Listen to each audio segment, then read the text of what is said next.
Iya, Rasulullah. makanya kalian jangan nyembah setan kau disembah. Ada ayatnya sampai di lubang hidung diusir loh. Kalau Sudah gitu, berteman, begitu sudah naik masuk langsung Islam dia. udah nggak ada ini lagi, nggak ada sopan santun. Sudah masuk Islam dia, Mas. Iya. Mas, setan itu sudah masuk Islam. Itu di sampingmu ada setan itu, jin korin. Ada jin korin di sampingmu itu nah. Ya ada nih Tuhan kalian. Iya, jin korin tiap Nih, hari Tuhan kalian. ada tidur di Tuhannya lubang kafir, hidungmu. Tuhan Aliten hitam banget. Ya, jorok Dia kalian berusaha lagi Ibrani tadi. Dia setan itu Ibrani 3 tadi tunjukkan Ibrani. Jin-jin Kian itu- Santang tunjukkan Ibrani itu Jin Tuhan dia Tuhan dia dalam lubang itu hidung. bersahadat. Jinnya bersahadat. Jangan-jangan sama lubang hidung Muhammad babi juga ada Rasulullah. Tuhannya. Makanya ada ayat jin. Jangankan jin, dalam jin, lubang hidung babi kalian juga aja ada Tuhannya. bersahadat. Makanya. Kan lubang hidung kan? Kalian bersahadat loh. Si jin itu si jin itu sumbang ayat. Jangankan Surah jin, Tuhan jin. kalian aja bersahadat. Segerombolan Kalian aja yang jin nyembah iblis, menemani. beda dengan kami. Aduh, astagfirullah ada Aduh. jin di sampingnya. Ya Allah. Pembisik. Setan kau disembah. Astagfirullah Muhammad Rasulullah. Enggak, dia nggak bisa ini. Nih, Tuhannya kalian dibuang dulu nih. Hilang kan? Waalaikumsalam warahmatullahi wabarakatuh. Keluar tuh ingusnya kan, Tuhannya yang disembahkan langsung loncat ya. Aduh. Udah loncat ke jinnya tadi. Jinnya udah loncat, jinnya. Iya, begitu dikeluarin. Setan, bukan setan, bukan jin, Tuhannya setan langsung gitu. Keluar. Kalau lu udah nggak ini lagi, udah nggak zaman sekarang kan Tuhannya mereka di sini, buang aja gitu, langsung kabur kan.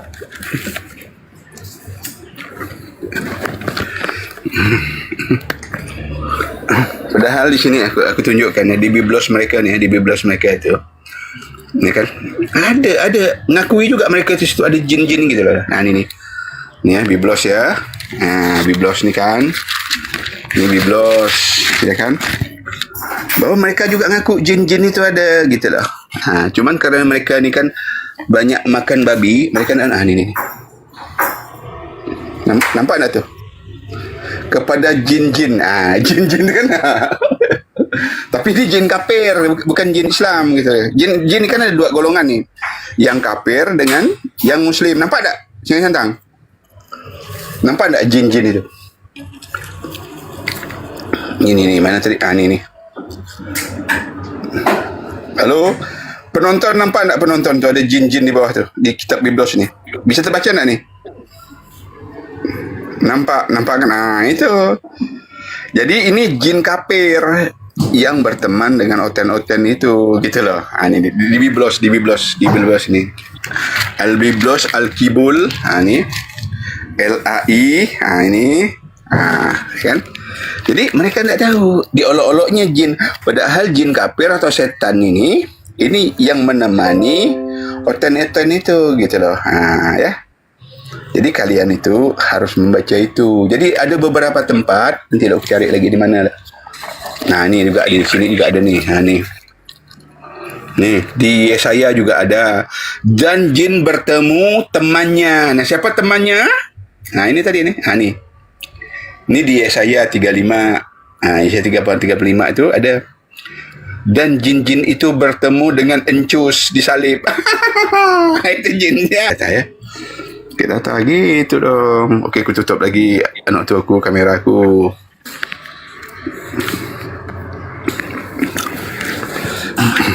Mereka ini senang lagi Kaget bersuka oten di cita. biblos.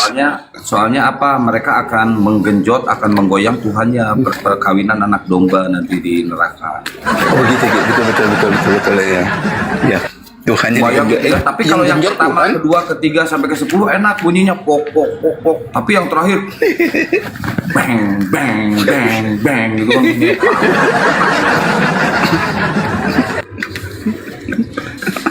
Udah dol, kontainer bisa parkir tuh.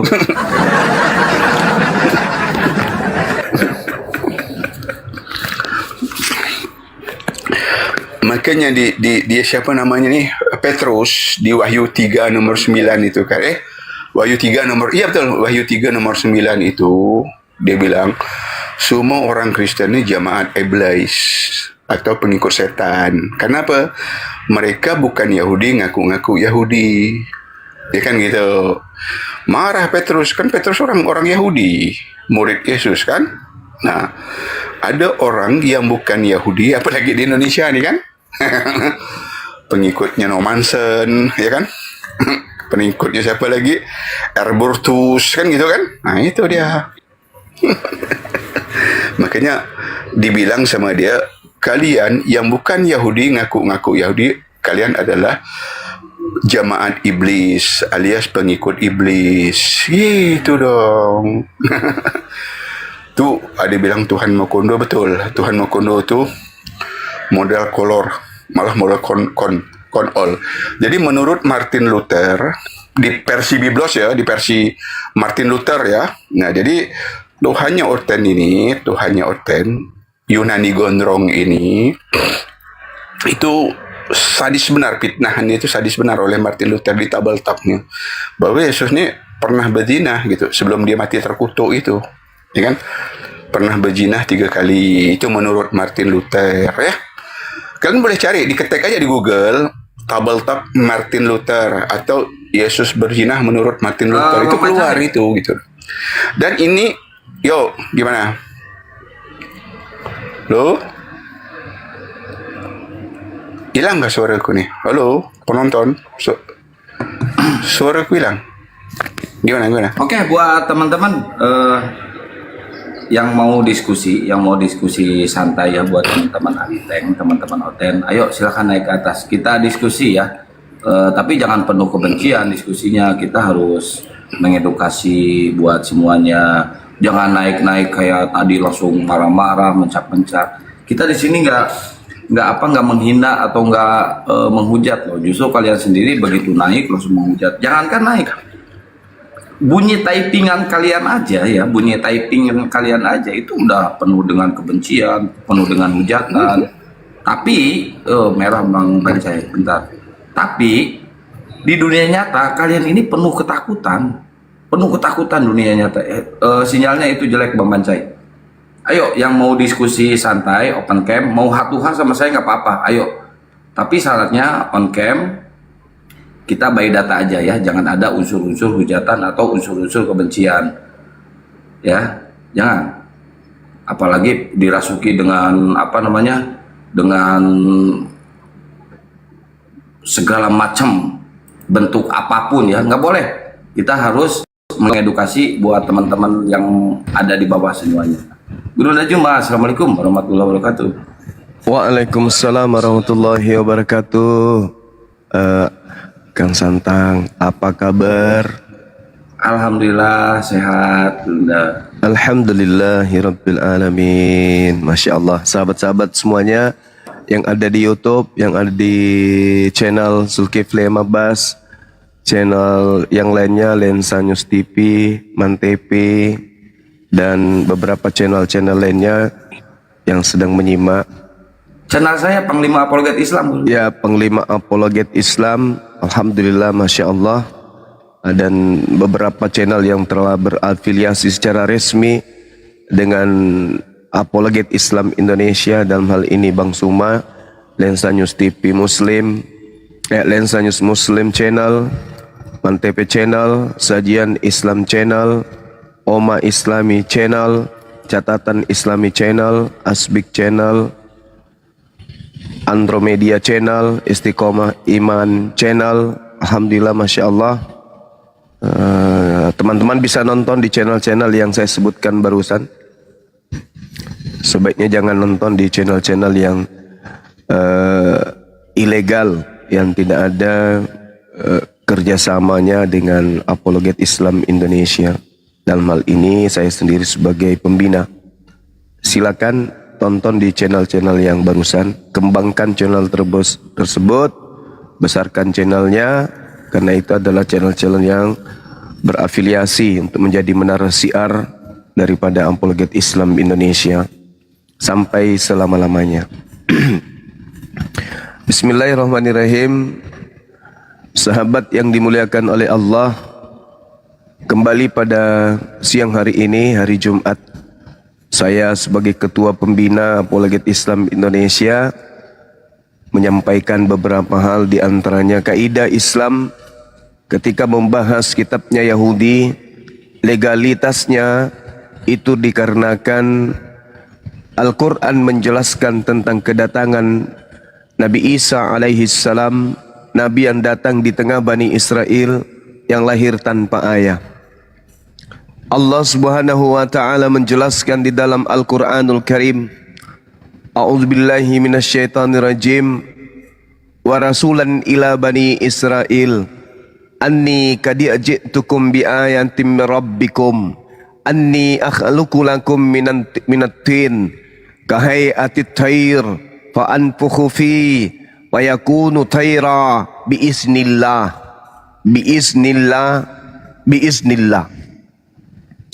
Jadi sahabat yang dimuliakan oleh Allah, Nabi Isa alaihi salam datang di tengah-tengah Bani Israel, mengajarkan kepada Bani Israel untuk kemudian memahami dirinya bahwa dengan kedatangannya membawa tanda mukjizat adalah bukti kenabian beliau, bukti kerasulan beliau, bukti bahwa beliau adalah penutup nabi untuk kaum Bani Israel sebelum datangnya baginda Rasulullah Muhammad sallallahu alaihi wasallam. Sahabat dimanapun berada, Al-Quran sebagai penuntun, Al-Quran sebagai penjabar, Al-Quran yang kemudian memberikan informasi awal kepada umat Islam tentang keadaan kaum terdahulu, itu tidak bisa kita ragukan kemudian keadaannya. Karena pada hari ini kita melihat, kita menyaksikan bagaimana tipikal orang-orang yang kemudian mengatasnamakan diri mereka sebagai pengikut Nabi yang pernah datang di tengah-tengah Bani Israel yang lahir tanpa ayah.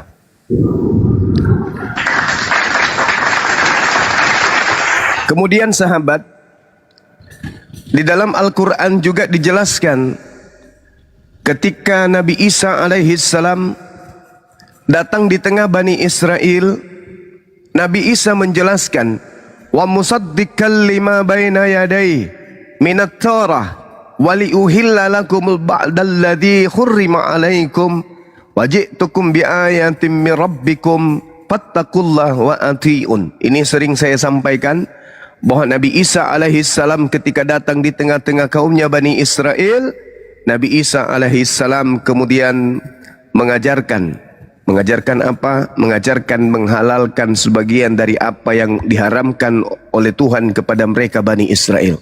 Tunggu sebentar, saya buka jendela dulu ya.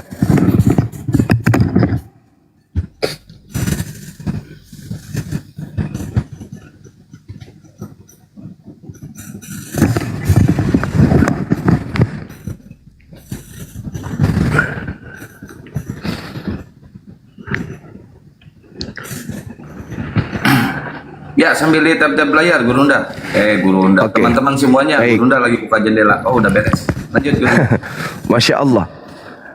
Jadi Nabi Isa alaihi salam dikatakan oleh Al-Quran datang di tengah kaumnya Bani Israel mengajarkan. Apa yang diajarkan oleh Nabi Isa alaihi salam? Menghalalkan sebagian dari apa yang diharamkan bagi mereka. Seperti ayat yang saya bacakan tadi, wa musaddiqan lima baina yadayhi minat Taurah wa liuhilla lakum. Jadi aku menghalalkan kepada kalian sebagian yang telah diharamkan. Apakah Al-Quran keliru menerangkan ini? Ternyata Al-Quran tidak keliru. Al-Quran mengajarkan kemudian Nabi Isa alaihissalam menghalalkan sebagian. Dan kita lihat di dalam kitab saudara kita Kristen, entah itu Matius 12, entah itu Matius 15, di situ diceritakan sosok yang mereka anggap yang mereka anggap Yesus pada hari Sabat kemudian memetik gandum. Padahal kalau kita lihat di dalam Keluaran 31 nomor 14, orang yang melakukan kegiatan pada hari Sabat itu hukumnya dibunuh.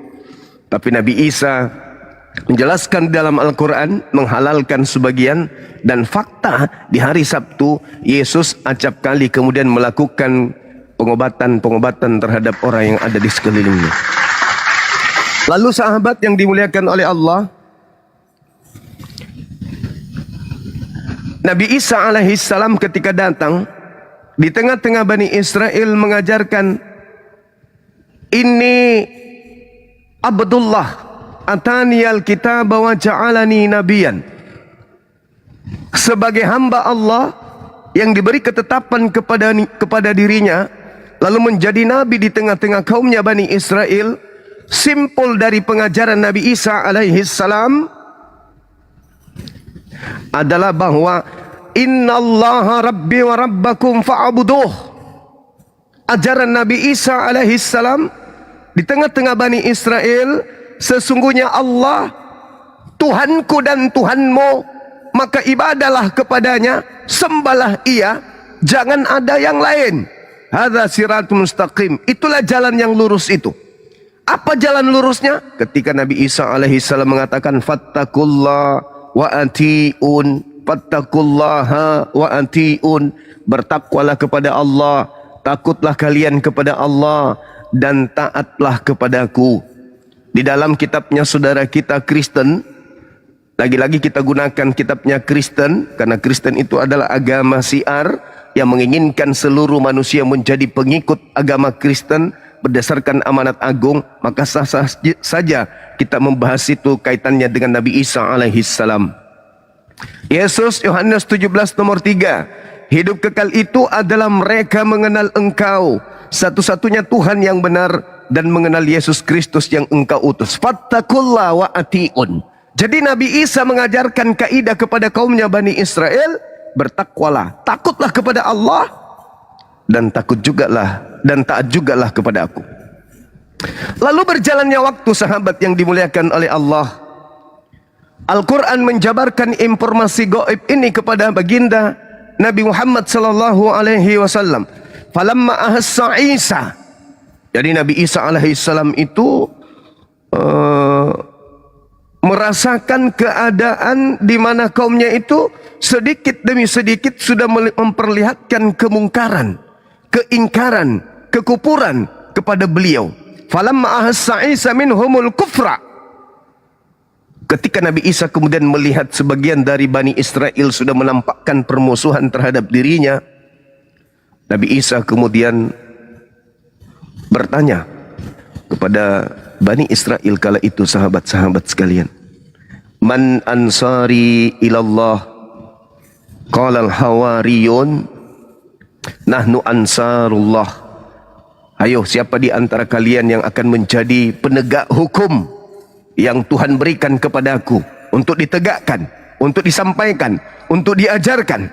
Maka tampillah orang-orang pilihan, nahnu ansarullah, kamilah yang akan menolong ajaran agama Allah yang datang kemudian kepada Nabi Isa alaihissalam.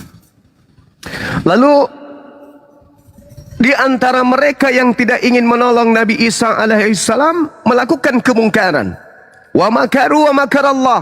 Mereka membuat kemungkaran, mereka membuat makar, mereka membuat tindakan tipu muslihat. Mereka berencana untuk membunuh Nabi Isa alaihissalam. Mereka ingin mencelakai Nabi Isa alaihissalam. Mereka berkongkol-kongkol untuk melakukan kesaksian-kesaksian palsu demi untuk mencelakakan. Ya, namanya mencelakakan itu makar. Membuat makar terhadap kenabian beliau, membuat makar terhadap kerasulan beliau, membuat makar terhadap misi kedatangan beliau.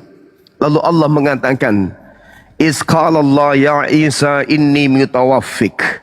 Subhanallah. Jadi ketika orang-orang kafir pada zaman tersebut membuat makar ingin membunuh Nabi Isa alaihissalam yang mulia, Allah subhanahu wa ta'ala kemudian mengangkat Nabi Isa alaihissalam ke langit, sehingga yang terjadi kemudian adalah seperti yang dijanjikan oleh Allah, wallahu khairul makirin. Kemudian Allah membalas kejahatan mereka, karena sesungguhnya Allah adalah sebaik-baiknya pembalas kejahatan. Ini kaidah simple, sederhana, mudah dipahami, dan indah, nikmat untuk diimani. Utusan Tuhan datang kepada Bani Israel kaumnya Setelah beliau datang, kaumnya terpecah menjadi dua. Ada yang kemudian menjadi penolongnya, dan ada kemudian menjadi penolaknya. Penolongnya mati dalam keadaan beriman, penolaknya kemudian membuat makar, dan penolaknya kemudian sampai hari ini dalam Al-Quran digolongkan menjadi orang-orang yang sesat, orang-orang yang zalim. Lalu kemudian setelah kita beriman kepada keadaan tersebut, sebagai Islam datang baginda Rasulullah Muhammad sallallahu alaihi wasallam mengajarkan kita untuk beriman kepada Nabi tersebut dengan pondasi-pondasi keimanan, akidah yang mantap, bahwasanya dalam rukun iman, dalam rukun Islam di antaranya adalah beriman kepada Allah, beriman kepada para nabi, beriman kepada kitab suci, beriman kepada penjabaran-penjabaran yang nabi-nabi tersebut ajarkan pada kaum masing-masing. Subhanallah. Jadi pada endingnya kemudian Nabi kita, nabinya umat Islam yang dicintai oleh umat Islam, baginda Isa alaihissalam, ketika datang di kaumnya Bani Israel, telah terjadi pencobaan penyaliban. Ingin dicelakakan, ingin dicelakai, ingin dicederai, bahkan ingin dibunuh. Tapi Al-Quran menggariskan wa ma qatalu wa ma salabu walakin syubbiha lahum. Subhanallah. Indahnya Islam itu di situ. Ketika upaya membunuh terhadap nabi yang umat Islam cintai, baginda Isa alaihi salam, Allah kemudian menyelamatkan beliau. Allah mengangkat beliau. Allah kemudian memberi balasan kepada mereka karena ucapan mereka, wa qaulihim, maka Allah menghukum mereka. Makanya dikatakan salah satu ayat di dalam Al-Quran terkait salib, hizyum fid dunya. Salib itu adalah hukuman yang menghinakan di dunia. Hari ini di komal-komal, di sosmed, bertemu Islam dan Kristen untuk membahas tentang salib. Islam sudah dituntun dengan sangat indah dalam Al-Quranul Karim. Nabi Isa alaihissalam tidak disalibkan, Nabi Isa alaihissalam diangkat, diselamatkan. Nabi Isa alaihissalam kemudian akan diturunkan kembali untuk yang kedua kalinya menjadi hakim bagi mereka. Kemudian kedatangan Nabi Isa alaihissalam pertanda akan datangnya hari kiamat. Kemudian Nabi Isa alaihissalam dihakim di hadapan Allah, ditanya oleh Allah, diadili, diperkarakan oleh Allah. A'anta qulta linnas, apakah engkau yang mengajarkan manusia untuk menuhankan dirimu selain daripada aku? Nabi Isa kemudian mengatakan, qala subhanaka ma yakunu li an aqula ma laysa li bihaqqa. Maha suci engkau ya Allah, aku tidak pernah mengajarkan apa yang tidak menjadi hakku untuk aku ajarkan. Ma qultu lahum illa ma amartani bi ani abudullah rabbi wa rabbakum. Yang aku ajarkan hanyalah mengajarkan mereka untuk menyembah kepadamu, yaitu Tuhanku dan Tuhan mereka. Simple. Lalu setelahnya, engkaulah ya Rabb, engkaulah ya Allah menjadi saksi atas mereka. Aku menjadi saksi atas mereka ketika aku bersama-sama dengan mereka. Tapi setelah engkau mengangkat aku, engkaulah yang menyaksikan apa yang terjadi terhadap mereka. Simple. Simpel sekali. Kedatangan Al-Quran menjelaskan setelahnya mereka dihukum. Hukumannya apa? Kita tanya kepada saudara-saudara kita Kristen, kenapa begitu sulit mereka memahami isi Bible terkait dengan penyaliban ini? Saya kira begitu sebagian daripada contoh-contoh dakwah, contoh tablik yang semalam saya belajar untuk menarasikan seperti ini. Mana tahu ada anak-anak saya yang ingin mencontoh cara penyampaian tablik dengan tegas, dengan berdata berdalil. Itulah tadi contoh-contohnya, ya. Itu bukan ceramah, itu cuma contoh doang. Saya kira begitu dari saya. Terima kasih oleh host, saya sudah dinaikkan di sini. Silakan kalau ada yang ingin bertanya jawab tentang penyaliban atau tentang Nabi Isa dan Yesus, waktu dan tempat disilakan bertanya kepada hostnya. Demikian. Saya tutup jendela dulu. Masya Allah, syukron jazakallah khairan kasiran. Keren, sempurna banget penjelasan dari Guru Juma. Ya, Mike PHD, selamat siang. Ya, selamat siang. Ya, selamat siang Bang. Dari Kristen Bang. Saya Kristen. Kalian sedang menggosip apa, Glenn? Ya, temanya tentang penyaliban, Bang. Temanya. Silakan kalau mau Memang diskusi. di Al-Quran ada penyaliban. Di Al-Quran menceritakan ada penyaliban, tapi orang yang disalib itu adalah bukan Nabi Isa, tetapi orang yang diserupakan dengan beliau, Nabi Isa alaihissalam. Berarti di Al-Quran itu penuh dengan fiktif ya, kebohongan gitu. Tidak bisa Anda mengatakan fiktif karena Al-Quran itu wahyu dari langit. Berbeda dengan surat kabar yang dari barat, itulah fiktif. Surat kabar dari langit itu fiktif. Contoh. Ketika dikatakan bahwa terkutuklah orang yang mati di atas tiang salib, fiktifnya di mana? Yesus itu Ya, manusia saya yang tanya suci. di Yesus itu Al-Quran manusia itu, yang saya tanya dimuliakan. di Al-Quran ada rupanya yang disalib. Itu fiktif. Ada? Ada sama seperti di dalam kitabmu Itu juga fiktif. diterangkan, bukan? Saya mau tanya dulu. Yesusnya mengatakan bahwa yang Nggak ada disalib Yesus itu di anak Al-Quran, manusia. Jumadu. Enggak, di Bible dikatakan yang Kenapa disalib kamu itu bahas anak Bible? manusia. Di Sementara Biblemu mengatakan yang disalib itu anak manusia. itu kan tolak Kemudian di ukur, Biblemu otak pengarangnya kandungmu. mengatakan bahwa yang disalib itu tampil dengan rupa yang lain.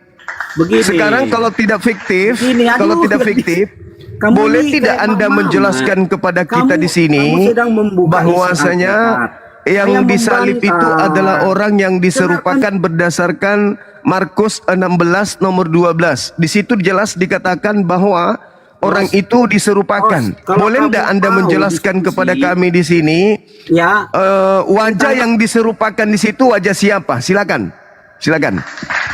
ya. Oh, Silakan. tapi itu saya yang tahu, bukan si Juma. Iya, makanya saya bertanya. Saya bertanya tentang Bible. Di dalam Enggak, Markus kamu 16 nomor membantah 12, pertanyaan saya di di situ Al-Quran. orang yang disalib ini diserupakan.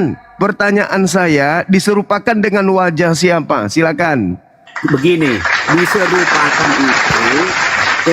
diserupakan itu menurut otakmu, Kadrun, tidak ada tertulis diserupakan di Alkitab. Markus 16 nomor 12, lalu Yesus menampakkan diri kepada kedua muridnya dengan rupa yang lain. Rupa siapa? Jawab.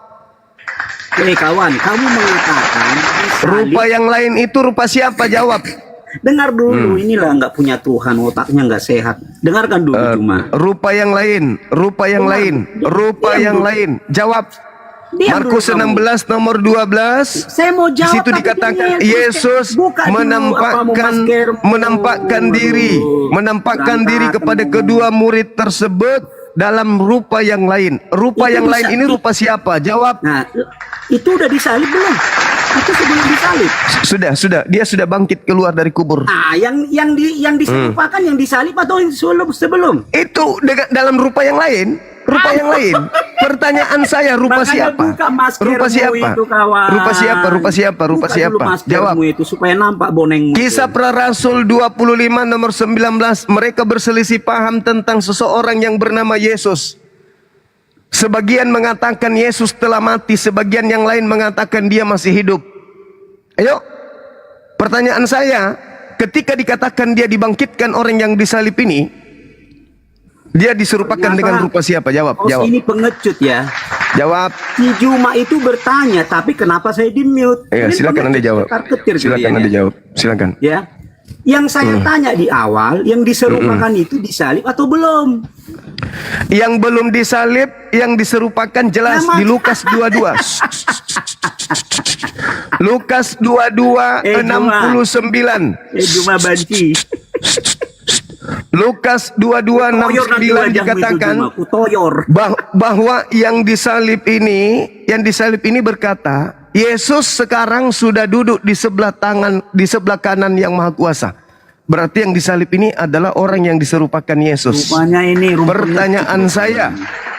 Pertanyaan saya, yang disalib ini siapa? Gini Juma. Jawab.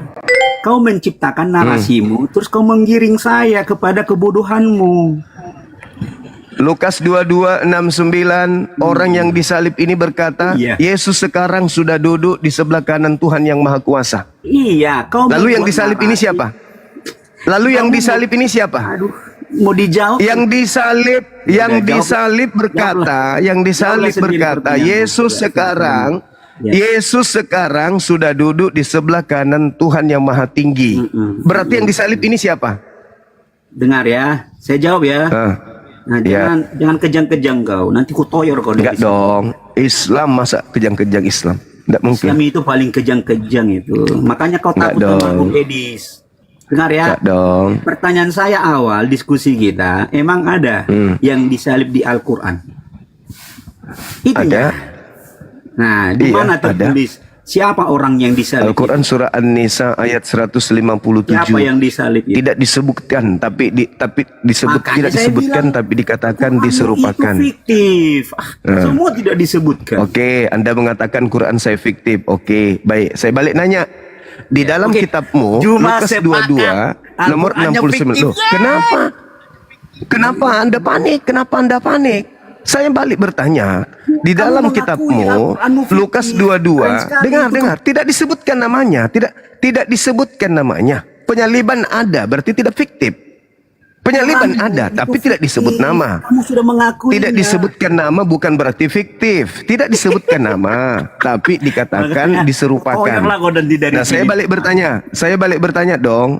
Di Lukas 22 nomor 69, orang yang disalib ini berkata, Yesus sekarang sudah duduk di sebelah kanan Tuhan yang Maha Tinggi.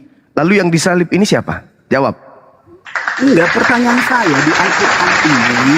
Sudah Yang saya di jawab. Al-Quran. Sudah saya jawab. Sudah saya jawab. Sekarang yang mengatakan Memang- Yesus Iya, sudah iya, iya. Yesus Iya. sekarang sudah Jawabanmu- duduk di sebelah kanan Iya, Tuhan yang saya Maha ulangi Tinggi. jawabanmu. Itu siapa? Iya, jawabanmu. Itu siapa? Iya, jawabanmu Al-Quranmu fiktif. Kau akui, mantap. Al-Quran saya tidak fiktif. Al-Quran saya mengatakan penyaliban itu ada. Penyaliban itu ada, tetapi tidak disebutkan namanya. Sama seperti ketika Yesus dikatakan Yesus disunat hari ke-8. Yesus disunat pada hari ke-8. Siapa nama yang menyunatkan Yesus? Tidak disebutkan. Apakah sunatnya Yesus fiktif? Gitu ya. Dengar ya. Jangan pura-pura gila.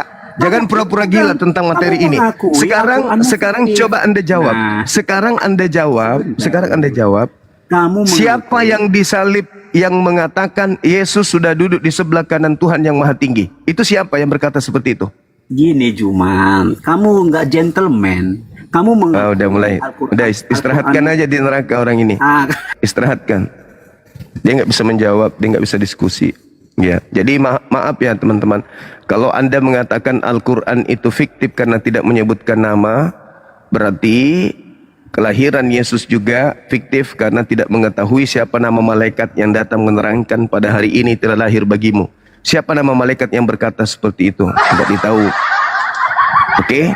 Siapa nama bapaknya Paulus? Tidak diketahui. Berarti Paulus juga fiktif. Oke? Sesuatu yang tidak disebutkan nama itu tidak fiktif kalau kejadiannya betul terjadi. Penyaliban itu terjadi nggak terjadi, berarti tidak fiktif. Hanya orang gila yang mengatakan penyaliban itu fiktif. Al-Quran mengatakan penyaliban terjadi. Bible mengatakan penyaliban terjadi. Fiktif nggak? Nggak fiktif. Yang jadi permasalahan Al-Quran tidak menyebut nama. Karena Al-Quran bukan buku biografi. Tidak seperti di dalam kitab saudara Kristen, banyak nama-nama yang disebutkan tapi tidak ada faedahnya. Contoh Theophilus yang mulia. Apa fungsinya disebutkan nama Theophilus? Lalu Ananias menyampaikan, apa fungsinya Ananias disebut? Gak ada kan fungsinya? Gak ada fungsinya. Lalu Markus, lalu Lukas, apa fungsinya nama-nama itu disebut? Gak ada fungsinya. Gak ada. Jadi buat apa menyebut nama yang tak ada manfaatnya? Nah sekarang ketika orang yang disalib di dalam Lukas 22 mengatakan Yesus sekarang juga sudah duduk di sebelah kanan Tuhan yang Maha Tinggi. Ini yang berkata adalah orang yang disalib. Yesus sudah duduk di atas di langit. Menurut dia. Lalu yang disalib ini siapa? Yang disalib ini siapa? Dia sendiri yang mengatakan, sekarang juga Yesus sudah duduk di sebelah kanan Tuhan yang Maha Tinggi. Nah, menurut yang disalib. Lalu yang disalib ini siapa kalau begitu? Yang pertama. Yang kedua, kita lihat pembuktiannya bahwa itu tidak dikenali. Contoh, ketika kemudian diterangkan di dalam Markus 16:12. Di situ jelas dikatakan bahwasanya Yesus menampakkan diri kepada kedua muridnya dalam rupa nih, dalam wajah, dalam tampilan, dalam rupa yang lain. Pertanyaan saya kembalikan kepada saudara Kristen. Tapi yang tadi kan memang blow on, penghujat itu. Rupa lain ini rupa siapa? Rupa bom-bom, rupa Edis, rupa RK, rupa siapa? Yesus menampilkan wajah dalam rupa lain. Rupanya siapa? Coba, rupanya siapa? Sebut nama. Oh, sampai mencret tidak akan Anda bisa sebutkan. Nah, itulah bahayanya kalau dialog, diskusi agama hanya modal kebencian, hanya modal tidak suka, hanya modal penolakan. Inilah akibatnya.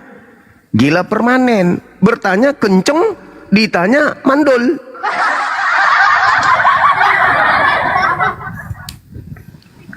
Yesus menampakkan diri dalam rupa lain. Satu. Kemudian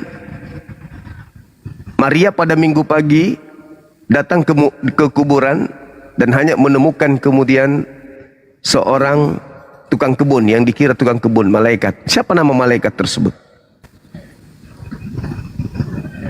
Menampakkan diri kemudian kepada Maria. Ada yang tahu nama malaikatnya? Nah, berdasarkan yang tadi berarti fiktif. Kasihan nih teman-teman Kristen. Oke, silakan. Mana tahu ada Kristen yang ingin membahas tema ini. Host belum memberikan tema. Artinya kita dibiarkan untuk bernarasi liar kemana-mana. Maaf, temanya apa Guru Nda? Ya, terkait dengan kebangkitan. Apakah kebangkitan ini kebangkitan orang yang kerasukan iblis atau memang dia adalah kebangkitan manusia? Karena Tuhan tidak mungkin bangkit dari kubur. Hanya ada dua yang bangkit, adalah orang yang kerasukan setan, atau yang keluar ini adalah manusia atau iblis. Karena Tuhan tidak mungkin bangkit dari kematian. Itu bukan Tuhan, bangkit dari kematian bukan Tuhan itu. Berarti siapa yang bangkit dari kubur? Nah, itu. Siapa yang bangkit dari kubur? Assalamualaikum warahmatullahi wabarakatuh, Ustaz. Guru Nda, Assalamualaikum. Waalaikumsalam warahmatullahi wabarakatuh. Waalaikumsalam warahmatullahi wabarakatuh. Temanya ini aja, disimpulkan aja. Siapa yang bangkit dari kubur? Siapa yang keluar dari tanah? Ah, gitu. Siapa yang bangkit dari tanah, Kang? Siapa yang bangkit dari tanah? Kan mereka selalu menghina Nabi Muhammad. Nabi Muhammadmu sekarang masih ada di tanah. Kami, Tuhan kami keluar dari tanah. Nah, kita tanya, yang keluar dari tanah ini siapa? Oke, kita Apakah sapa anak Maria? Nah, silakan. Queen, Kristen, Muslim, saudara. Queen, Bang. Si Oten tadi minta lagi naik. Gak usah kau naik ya, kau. Dia nggak bisa jawab pertanyaan soalnya. Kalau dia mau tiktokan, dia jawab pertanyaanku juga, silakan aja naik. Tapi dia nggak bisa menjawab pertanyaan. Dia Bisa aja guru, hanya mancing-mancing dia. Penghujat. Beni, Kristen, Muslim, saudara. Beni. Beni. Halo. Kristen, saudara Kristen. Iya, saya itu Katolik. Wih, kalau Katolik tuh agak bagus lah. Silakan Guru Nda. Iya, Bang. Islam itu tidak mengenal kemudian konsep Tuhan keluar dari tanah. Kristen Tuhannya keluar dari tanah. Tapi ada hal yang perlu diteliti lagi lebih jauh. ketika beberapa data di dalam Bible yang mengatakan iblis itu dilemparkan ke tanah.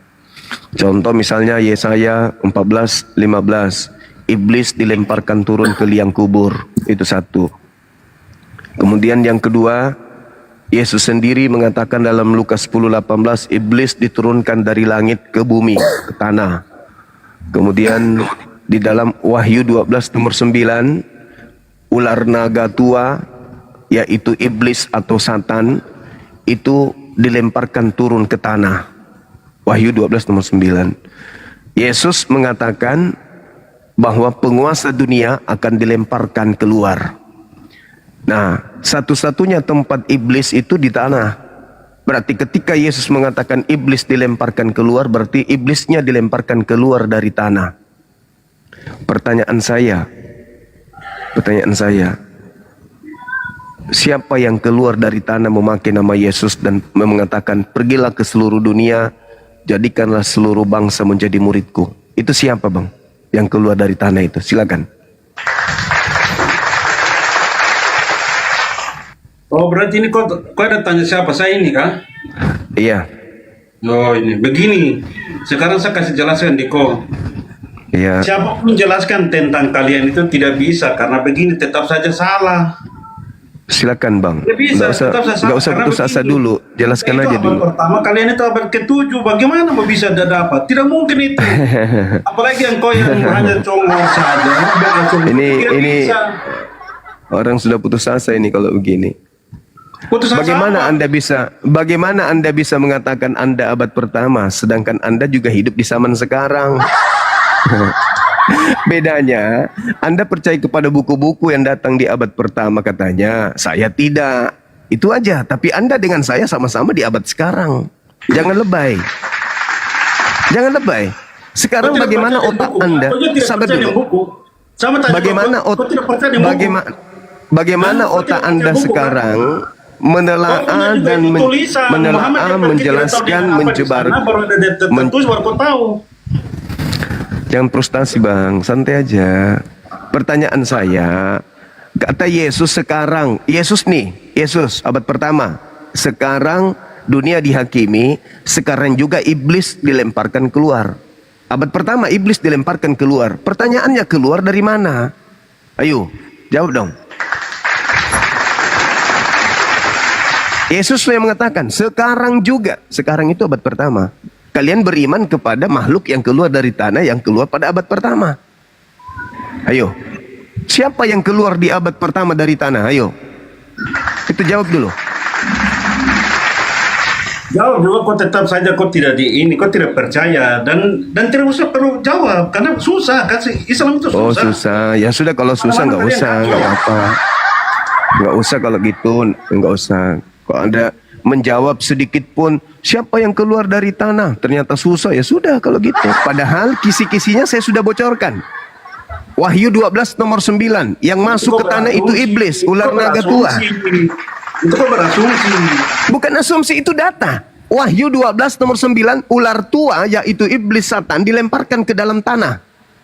Yesaya 14:15, Lucifer, Helel bin Zakar dilemparkan ke liang kubur. Kubur itu di tanah. Yesus mengatakan iblis dilemparkan keluar. Keluar dari mana? Keluar dari tanah dong.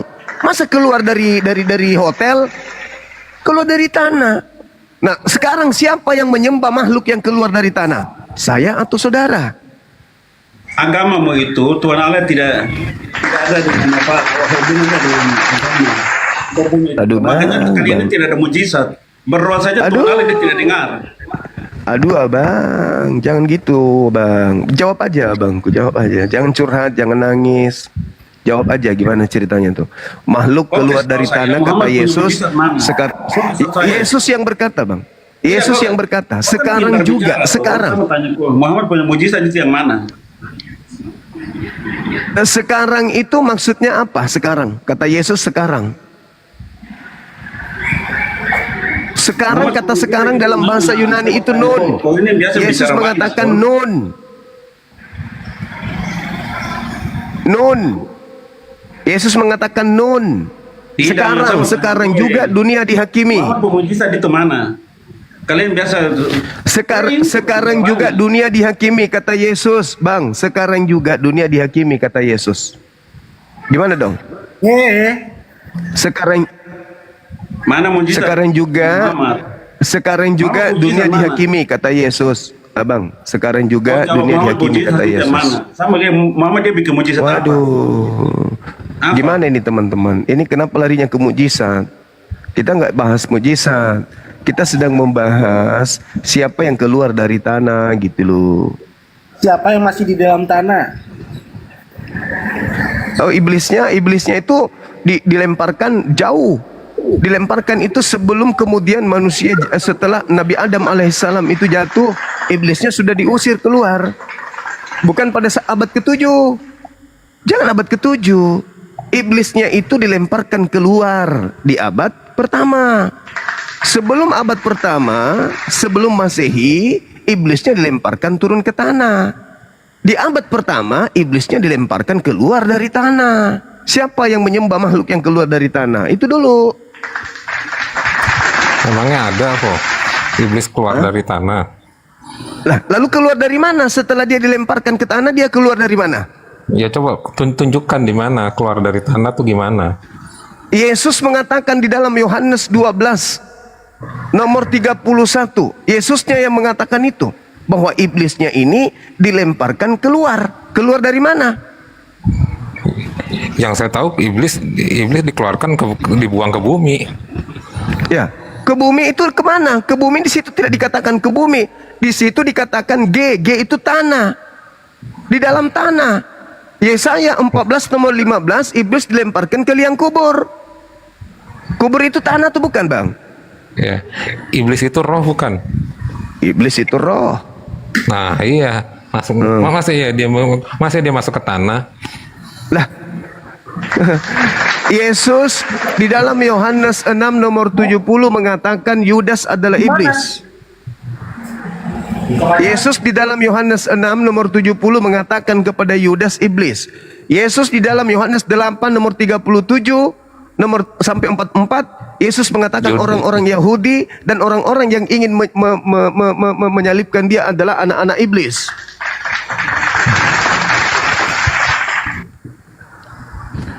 Satu Yohanes 4 nomor 1, nabi-nabi palsu juga disebut iblis. Iya betul itu. Terus masalahnya di mana? Masalahnya Yesusnya mengatakan penguasa dunia ini yang itu iblis akan dilemparkan keluar. Pertanyaan saya, iblisnya kan ada di dalam tanah tuh. Ketika dia akan dilemparkan keluar dari mana? Iblis itu udah dilemparkan dari sorga, udah dilemparkan kok masih akan. Makanya pintar. kan baca lagi di dalam kitabnya. Baca kitabnya. Sekarang Anda yang baca. Yohanes 12:31. Coba. Penguasa di udara siapa? Penguasa di udara siapa? Iblis. Berarti kan dia sudah dilemparkan. Artinya dia sudah dibuang dari sorga. Penguasa di udara iblis, penguasa di tanah juga iblis. Itu kitab Anda yang mengatakan. 1 Yohanes 5 nomor 19. Iblis berkuasa atas seluruh bumi. Berarti tanah kan? Ya kan? Nah, sekarang Anda baca pernyataan Yesusnya, Bang. Lembutkan hati Abang. Yohanes 12 nomor 31. Seluruh bumi Yesus itu yang dimaksud seluruh bumi itu artinya dia menguasai manusia-manusia yang ada di bumi.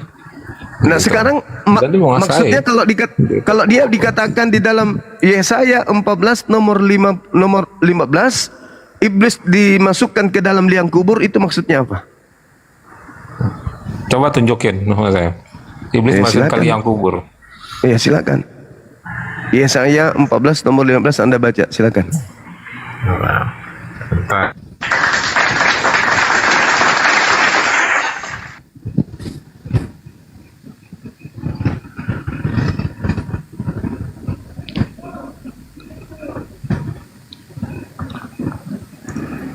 Wah, langsung tenggelam Bang Yonatan. Jangan keluar aplikasi Bang Yonatan. Kalau mau dibantu, kita bantu. Dibuka datanya Bang Yonatan. Teman-teman dibantu tab layar ya. Jangan emosi dibawa, maki-maki, bangsu matai, apa segala macam. Harusnya kau bersyukur. Mukjizat yang dibawa oleh Nabi Muhammad salah satunya adalah menjelaskan tentang kebenaran. Kebenaran tentang apa yang Anda lakukan saat ini itu bertentangan dengan ajaran para nabi. Itu salah satu mukjizat Al-Quran. Al-Quran mengatakan wa iyaduna illa syaitanam marida. Yang mereka sembah adalah iblis yang durhaka. Yang keluar dari kubur siapa? Dia mengatakan kepada aku telah diberi kuasa. Siapa yang berkuasa atas udara? Siapa yang berkuasa atas bumi? Menurut Yesus, iblis. Berarti yang keluar dari kubur ini, kepada aku telah diberi kuasa baik di langit maupun di bumi. Sebenarnya di situ bukan langit di situ. Di situ bercerita tentang Uranon, awan-awan atau cakrawala atau langit. Atau Ayat itu udara. mengacu kepada Yesus Kristus, Bang Juma. Dia berkuasa atas baik itu di sorga, baik itu di bumi. Di mana Yesus pernah mengatakan Gitu. aku adalah berkuasa di surga di bumi? Di mana Yesus mengatakan itu? Di mana? Sebentar ya. Nah, silakan tunjukkan ke saya. Matius 28 ayat 18. Yaitu iblisnya yang diduga iblis. Kan iblis pernah mencoba Yesus ketika Yesus belum meninggalkan dunia di Lukas 4, Matius 4.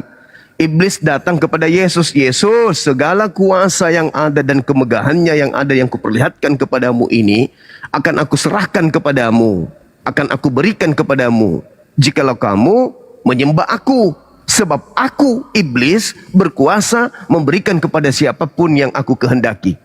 Yesus terima enggak kuasa itu? Buka Yesus Matius terima enggak itu dulu? 18. Iya. Yesus terima enggak kuasa itu? Di bumi dan di surga. Itu setelah keluar dari kubur. Tunggu dulu, sebelum dia keluar dari Mengambil kesimpulan. Itu Matius 28 ayat 18 itu jelas itu dia berkuasa di itu sorga. setelah keluar dari kubur kan? Gitu. Itu setelah keluar dari kubur makhluk itu kan? Betul enggak? Ya dong. Setelah keluar dari tanah. Sekarang yang Anda harus pahami adalah penguasa dunia yang dilemparkan ke tanah memang adalah penguasa dunia. Ada lagi tadi saya dengar bahwasanya Tuhan itu ada di dalam ruang iblis ada di ruang hidung. Memang itu betul.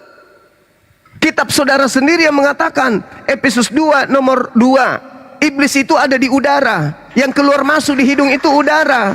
Maka ketika Rasulullah mengatakan wuduklah sebelum tidur, karena iblis itu akan berada di rongga hidung, karena iblis itu berada di udara. Anda baca Efesus 6 nomor 12, penguasa iblis itu berada di udara. Udara itu keluar iblis masuk ada di hidung. Iblis ada di hidung. Di hidung siapa? Udara. Iblis itu ada di udara. Ketika orang itu betul, iblis ada di udara. Katanya ada di dalam sekarang hidung. Pertanyaan saya, sekarang pertanyaan saya, yang keluar masuk di lubang hidungmu itu apa kalau kau tidur? Api atau udara?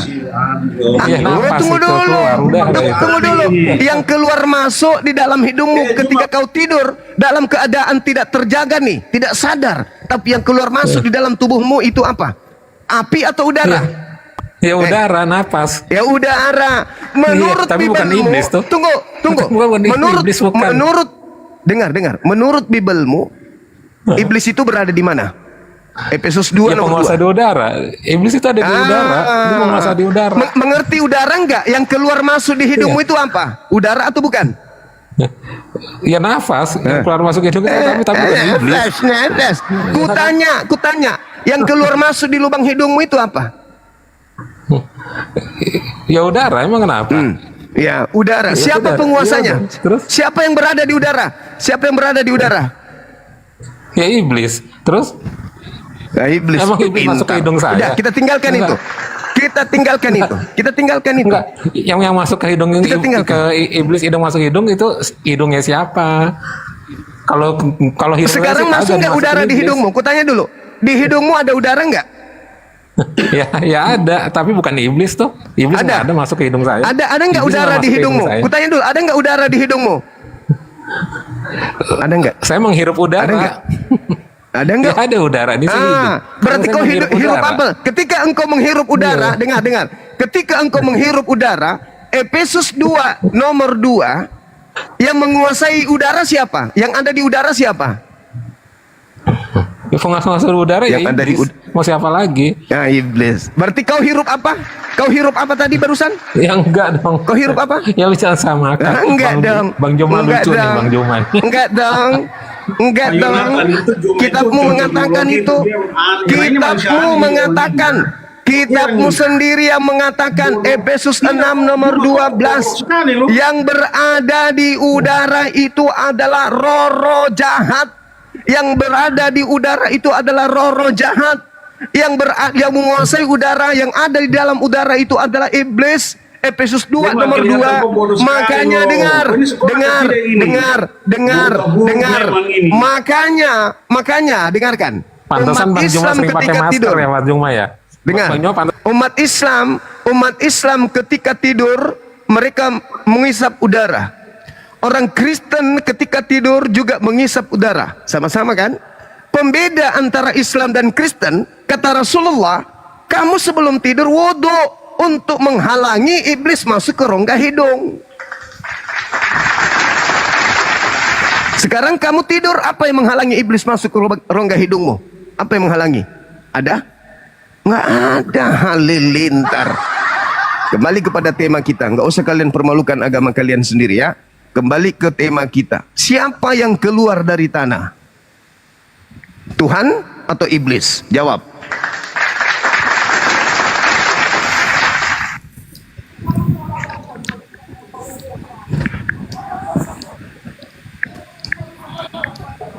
Halo. Kalau juga. Semua. Siap. Saya kalau Boleh saya keras, jawab pertanyaan suara apa? saya keras sebagai tapi saya tidak marah ya. Memang saya gitu. Sudah Iya. cetakannya dari sana. Silakan. Anda jawab yang keluar dari tanah menurut Yesus, iblis atau Tuhan. Silakan. Bukan. Saya mau jawab tentang abang bilang bahwa memang kitab kami mencatat bahwa penguasa udara itu, di udara itu Iblis. atau roh-roh jahat itu adalah iblis. Iya. Tapi keyakinannya kami orang Kristen, Iya. di kitab kami tidak pernah mencatat tentang iblis itu ada di lubang hidung kami. Jadi yang ada di dalam lubang hidungmu itu udara atau bukan? Iya, kita memang sama-sama menghirup udara, tetapi dari hal kepercayaannya kita kan berbeda. Nah, coba Anda coba Anda bacakan saya, Bang. Iblis itu berdiam di dalam lubang hidung. Coba Anda bacakan saya, Bang. Efesus 6 nomor 12, Bang. Boleh? Iya, memang untuk apa mau dibaca itu? Ya, dibaca supaya Anda tahu bahwa yang ada di rongga hidung abang itu adalah udara, tempat iblis kemudian berkuasa. Iblis berkuasa di udara. Di dalam rongga hidung abang ada udara, berarti iblisnya ada di situ. Al-Quran saya menarasikan supaya kami mensucikan diri untuk berlindung kepada iblis. Ternyata iblis masuk ke dalam tubuh manusia melalui udara. Nah, kami dijaga oleh Allah melalui Nabiullah untuk mengajarkan kami sebelum tidur itu untuk berwudu, membersihkan diri, termasuk rongga hidung, supaya iblisnya tidak masuk melalui udara. Itu data. Anda ingin membantah Islam? Sabar dulu. Sabar. Anda ingin membantah Islam, tapi kitab Anda mengatakan udara itu tempat singgasananya iblis. Bagaimana ini? Oke, Bang. Anda kok membantah? Oke, Bang. Silakan. Oke, Bang. Baca Efesus 6 nomor 12 boleh? Boleh Anda baca? Harus. Iya, tunggu Bang. Bang begini. Silakan. Di abang bilang nih. Semua saja yang baca lah, semua yang baca. Diajar bagi umat Islam itu sebelum tidur wudu dulu. Ya kan? Ya. Nah, betul. Kan abang bilang bahwa iblis itu berdiam di udara. Apakah kitab setelah Anda yang mengatakan itu? Kitab Anda yang mengatakan itu. Kitab Anda. Kok jadi saya yang Anda jadikan sasaran tembak? Efesus 6 nomor 12. Yang ada di udara itu, yang menguasai udara itu, iseng jasana udara itu iblis. Efesus 2 nomor 2, penguasa udara itu iblis. Kok jadi aneh sekarang? Maka ketika iblis Tunjukkan ingin ayatnya, merusak coba. manusia, ya silakan Anda baca, tunjukkan udah ayatnya. disebutkan, Bun. Silakan Tunjukkan saudara, ayatnya, Anda coba. baca. Silakan Anda Efesus baca 2, Efesus coba 6. tunjukkan. Saya pengen tahu. Takutnya salah Efesus pengertian 2. Bang Juma ini. Oh, jangan kayak gitu dong. Silakan Anda baca Efesus 2 nomor 2, Efesus 6 nomor 12. Semua jelas sekali dikatakan bahwa Tuhan Anda itu berada di situ. Silakan.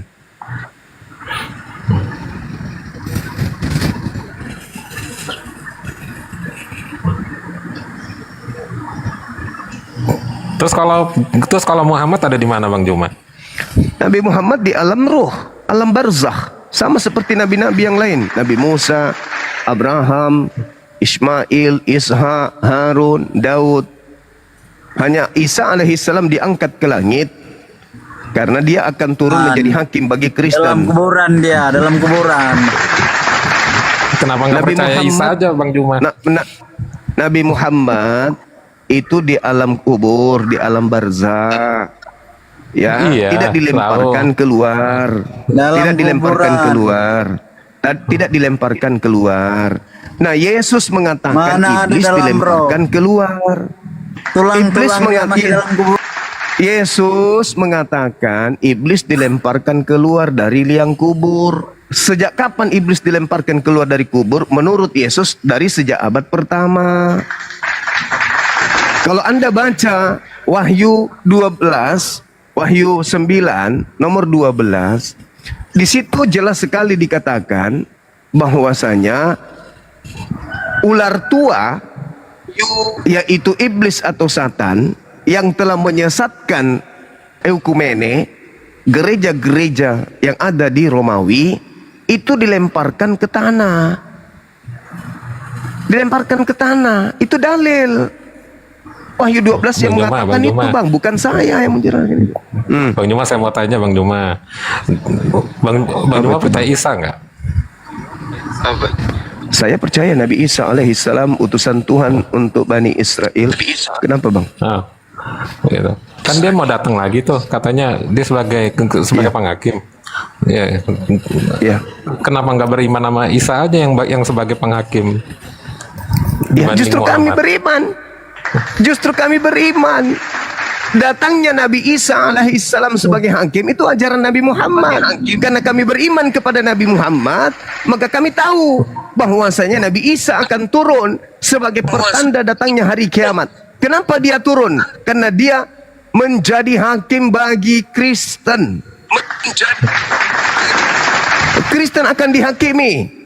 Ketika Nah, Nabi Isa ditanya oleh Allah, wa isqalallahu ya Isa bin Maryam anta qulta linnas, wahai Isa, apakah engkau yang mengajarkan orang-orang cupu bloon ini untuk menuhankan dirimu?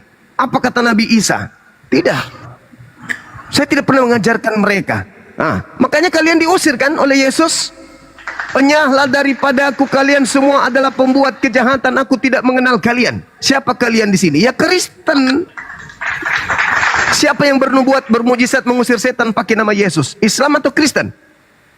Matius 7 nomor 22 23. Pada hari terakhir nanti banyak orang memanggil aku Tuhan. Siapa itu? Islam atau Kristen? Ya Kristen. Bukankah kami telah bernubuat? Bukankah kami telah mengusir? Bukankah kami telah bermujizat pakai namamu? Itu siapa? Kristen. Apa kata Yesus? Enyahlah daripadaku, aku tidak mengenal kalian. Kalian semua adalah pembuat kejahatan. Siapa yang diusir? Islam atau Kristen? Ya Kristen. Zaman Yesus memang belum ada Islam, Bang Juma. Justru Bang saya Juma. bertanya kepada Bang Juma. saudara Yonatan. Justru saya bertanya kepada saudara di Yonatan. zaman Yesus belum ada Islam memang. Ketika kitab saudara menerangkan bahwa Yesus akan mengusir orang-orang yang memanggilnya Tuhan, kenapa Anda masih menjadi Kristen? Kenapa? Sedangkan Yesus mengusir orang yang memanggilnya Tuhan. Kenapa Anda masih ada di Kristen? Justru Anda yang harus ditanya, bukan saya. Yesus berkata, Yohanes 17 nomor 3, hidup kekal itu adalah mereka mengenal engkau satu-satunya Tuhan yang benar dan mengenal Yesus yang engkau utus. La ilaha illallah, Yesus Rasulullah. Itu iman kami. Nah kamu, Yesus Tuhan. Yesus datang mengusir yang memanggilnya Tuhan, berarti mengusir Anda. Kenapa Anda masih Kristen? Kenapa Yesus mengusir Anda? Karena Anda terpengaruh menyembah kepada makhluk yang keluar dari kubur. Waspadalah kepada penyesat, kata Yesus, yang datang kepadamu memakai namaku. Jadi penyesatnya datang memakai nama Yesus. Siapa yang datang memakai nama Yesus? Makhluk yang keluar dari tanah tadi. Sampai sini Anda paham? Logikanya gini Bang Juma, kalau Yesus Ya, bukan silakan. Tuhan, kalau Yesus bukan Tuhan, mana mungkin dia bisa bangkit? Hanya Tuhan yang mampu yang bisa bangkit. Itu sih logikanya begitu. Hanya Tuhan yang bisa bangkit. Saudara, Ya makanya kan saya bilang, kalau Yesus bukan Tuhan, dia nggak akan mampu bisa bangkit. Kalau dia bukan Tuhan. Sekarang Anda Paham lihat. ya? Semua Sekarang nabi nggak akan bisa mati, bisa bangkit selain Yesus Sabar dulu. Kristus. Sabar dulu. Anda bangga terhadap kebangkitan. Anda lupa. Yesus mengatakan sekarang juga dunia dihakimi. Sekarang juga penguasa dunia dilemparkan keluar. Dilemparkan dari mana?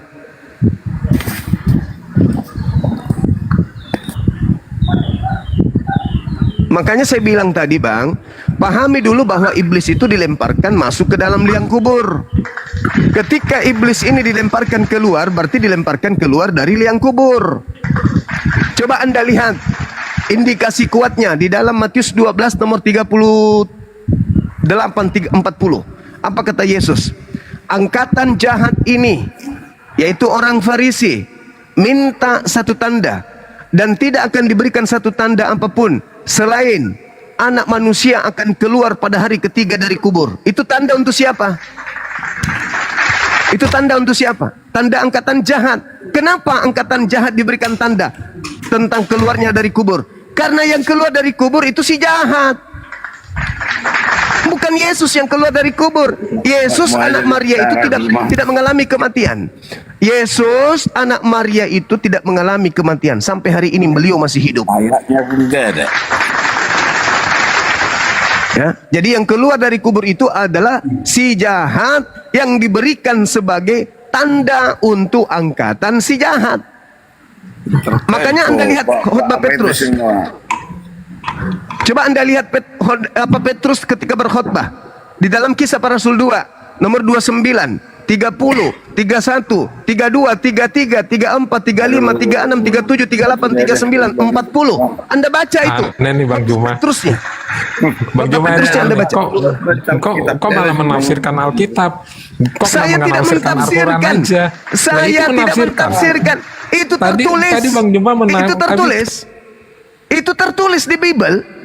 Angkatan jahat ini minta satu tanda dan tidak akan diberikan satu tanda apapun selain anak manusia, sama seperti Yunus. Yunus pada hari ketiga keluar dari perut bumi. Anak manusia akan keluar dari perut bumi hari ketiga. Itu tanda untuk siapa? Tanda untuk siapa? Jawab. Anak manusia keluar dari perut bumi. Tunggu saudara, tunggu. Menurut Yesus, habis ini saya diam. Menurut Yesus, anak manusia akan keluar dari kubur pada hari ketiga. Itu tanda untuk siapa? Untuk angkatan jahat atau untuk angkatan benar? Jawab. Untuk Yesus. Bukan begitu. Yang lari ke sana, jangan mabuk dulu, Bang. Yesus mengatakan anak manusia akan keluar pada hari ketiga dari perut bumi. Itu kata Yesus. Ketika anak manusia ini keluar dari perut bumi, pertanyaannya, menurut Yesus, bukan menurut Bang Suma, jangan saya tafsir. Andalah yang harus menjelaskan. Menurut Yesus, keluarnya anak manusia hari ketiga dari perut bumi alias dari kubur, itu tanda untuk orang benar atau tanda untuk orang jahat? Jawab. Cerita mengenai Yunus itu adalah gambaran Yesus 3 hari. Mulai ngaco kan? Mulai ngaco. Yang saya tanya, kalau cerita mengenai Yunus, kan saya yang mengatakan itu kepada Anda. Saya yang memberikan referensi itu. Pertanyaan saya, menurut Yesus, bukan menurut Bang Suma. Menurut Yesus, anak manusia keluar dari kubur pada hari ketiga itu tanda untuk orang jahat atau itu tanda untuk orang benar? Jawab, menurut Yesus. Jangan menurut saya.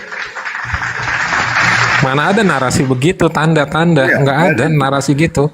Baca Matius 12 nomor 38 sampai nomor 40. Orang-orang Farisi dan orang-orang Farisi dan orang Saduki bersoal jawab.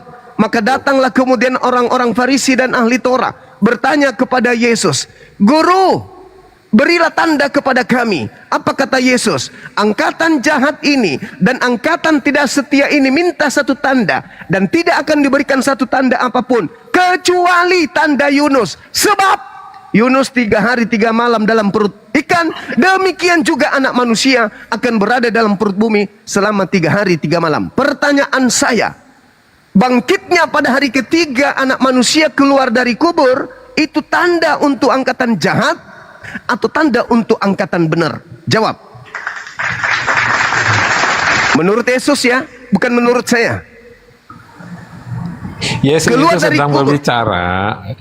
itu sedang berbicara mengenai dirinya bahwa dia akan mati. Tidak ada dikatakan dia akan mati. Jangan Anda tambah-tambahi. Enggak. Anda yang mentafsirkan. Justru Anda yang mentafsirkan. Tidak ada dikatakan aku akan mati. Dengar. Enggak. Bukan. Selain tanda Yunus, selain tanda Yunus. Sebab Yunus 3 hari 3 malam dalam perut ikan. Demikian juga anak manusia akan berada dalam perut bumi 3 hari 3 malam. Pertanyaan saya, siapapun itu. Betul itu. Siapapun itu. Siapapun itu. Yesus itu di dalam 3 hari 3 malam di dalam perut bumi. Betul. Oke, baik. Sekarang pertanyaannya, keluar dari perut bumi menurut Yesus itu tanda untuk orang jahat atau tanda untuk orang benar? Jujur. Jujur. Orang benar. Jujur. Orang benar dijawab tuh. Itu orang benar. Inilah. Dinda Alif. Diam. Dinda Alif, tolong buka kamera. Yang paling besar antum sendiri buka data itu, apakah itu tanda untuk orang benar atau orang jahat. Kita lihat bagaimana orang Kristen selama ini tertipu selama 2000 tahun lamanya. Enggak tertipu. Ini dari tadi udah dibacain datanya. Anda tadi sudah menipu diri Anda dengan Anda mengatakan itu adalah tanda untuk orang benar. Kita lihat, baca Dinda, baca. Nih, sama-sama kita baca. Ayo. 1, 2, 3. Yesus itu orang benar bukan? Sama-sama. Dengar. Jangan bawa kalimat lain. Jangan mengucapkan kata-kata lain. Kita sama-sama, Islam Kristen sama-sama baca ini. Bersamaan kita. 1, 2, 3. Pada waktu nomor 38 sampai 40. Kita baca sama-sama. Pada waktu itu berkatalah beberapa ahli Taurat dan orang Farisi kepada Yesus. Guru, kami ingin melihat suatu tanda darimu. Tetapi jawab Yesus kepada mereka, angkatan jahat dan tidak setia ini. Minta satu angkatan tanda. Jahat, angkatan yang jahat dan tidak setia ini menuntut suatu tanda. Tetapi kepada mereka tidak akan diberikan tanda selain tanda Nabi Yunus. Sebab seperti Yunus tinggal di dalam perut ikan 3 hari 3 malam, demikian juga anak manusia. Berada 3 hari 3 malam, demikian juga anak manusia akan tinggal dalam rahim bumi 3 hari 3 malam. Pertanyaannya saya kembali. Ini tanda anak manusia keluar dari perut bumi pada hari ketiga, tanda untuk orang jahat atau tanda untuk orang benar? Jujur. Orang benar. Pertanyaan kedua. Orang benar. Astaghfirullahalazim ya Allah. Yukhadi'una Allah walladzina amanu ma yakhda'una illa anfusahum wa ma yasurun. Orang-orang kafir itu ingin menipu Allah dan menipu orang-orang beriman, padahal mereka hanya menipu diri mereka sendiri. Anda sedang menipu diri Anda di depan umum. Anda membantah dalil. Dalilnya mengatakan angkatan jahat, Anda mengatakan angkatan benar. Inilah yang disebut Al-Quran orang-orang zalim.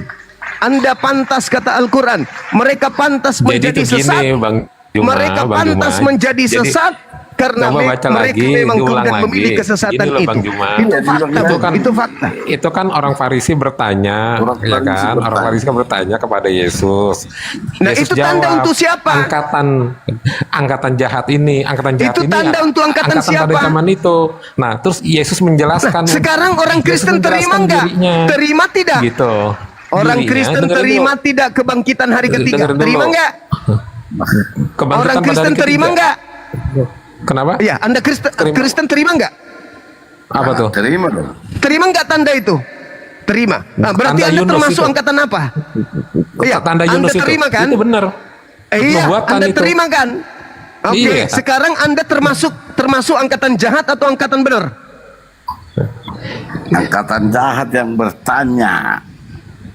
Nah, sekarang Anda yang menerima tanda Yesus itu, menjawab. apakah Anda angkatan jahat atau angkatan benar?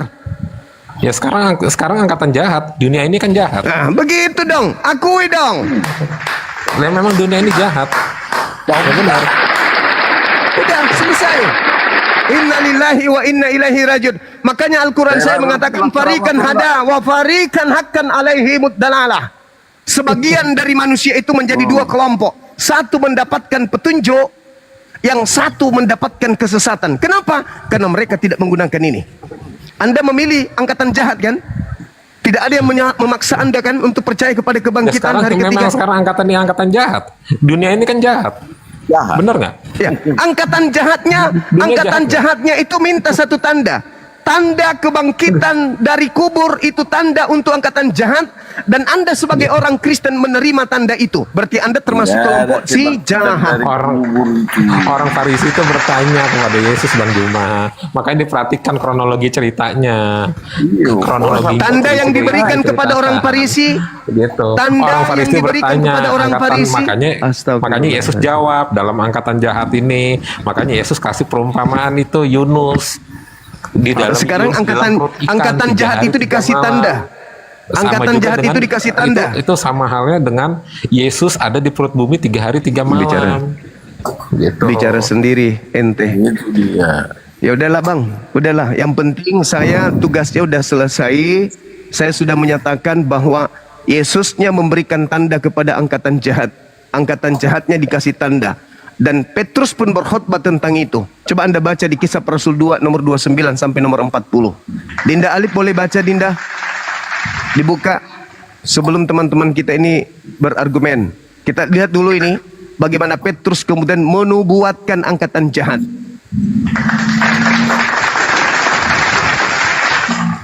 Dari 29. Dari 29 ya? Iya, Kisah Para Rasul 2. Itu khotbah Petrus, bukan khotbah Bang Suma. Petrus. Yang tadi itu pernyataan Yesus, bukan pernyataan Bang Suma. Yesus. Anda tidak percaya Yesus, sekarang pindah ke Petrus. Silakan baca ya? Anda baca. Ya. Mau bismillah lagi. Oke, saudara-saudara, aku boleh berkata-kata dengan terus terang kepadamu tentang Daud, bapa bangsa kita.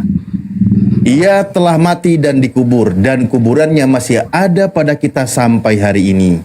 Tetapi ia adalah seorang nabi, dan ia tahu bahwa Allah telah berjanji kepadanya dengan mengangkat sumpah bahwa ia akan menundukkan seorang dari keturunan Daud sendiri di atas tahtanya. Karena itu, ia telah melihat ke depan dan telah berbicara tentang kebangkitan Mesias ketika ia mengatakan bahwa dia tidak ditinggalkan di dalam dunia orang mati dan bahwa dagingnya tidak mengalami kebinasaan. Stop. Lanjut. Di situ dikatakan Mesias dagingnya tidak mengalami kebinasaan, dan dikatakan bahwa dia tidak ditinggal di alam kubur. Berarti Itu untuk Yesus. Yesus tidak ditinggal di alam kubur dan dagingnya tidak mengalami kematian. Lanjut, nomor 33. Nomor 33. Dan sesudah ia ditinggalkan oleh tangan kanan Tuhan, ditinggikan. Oh, sorry.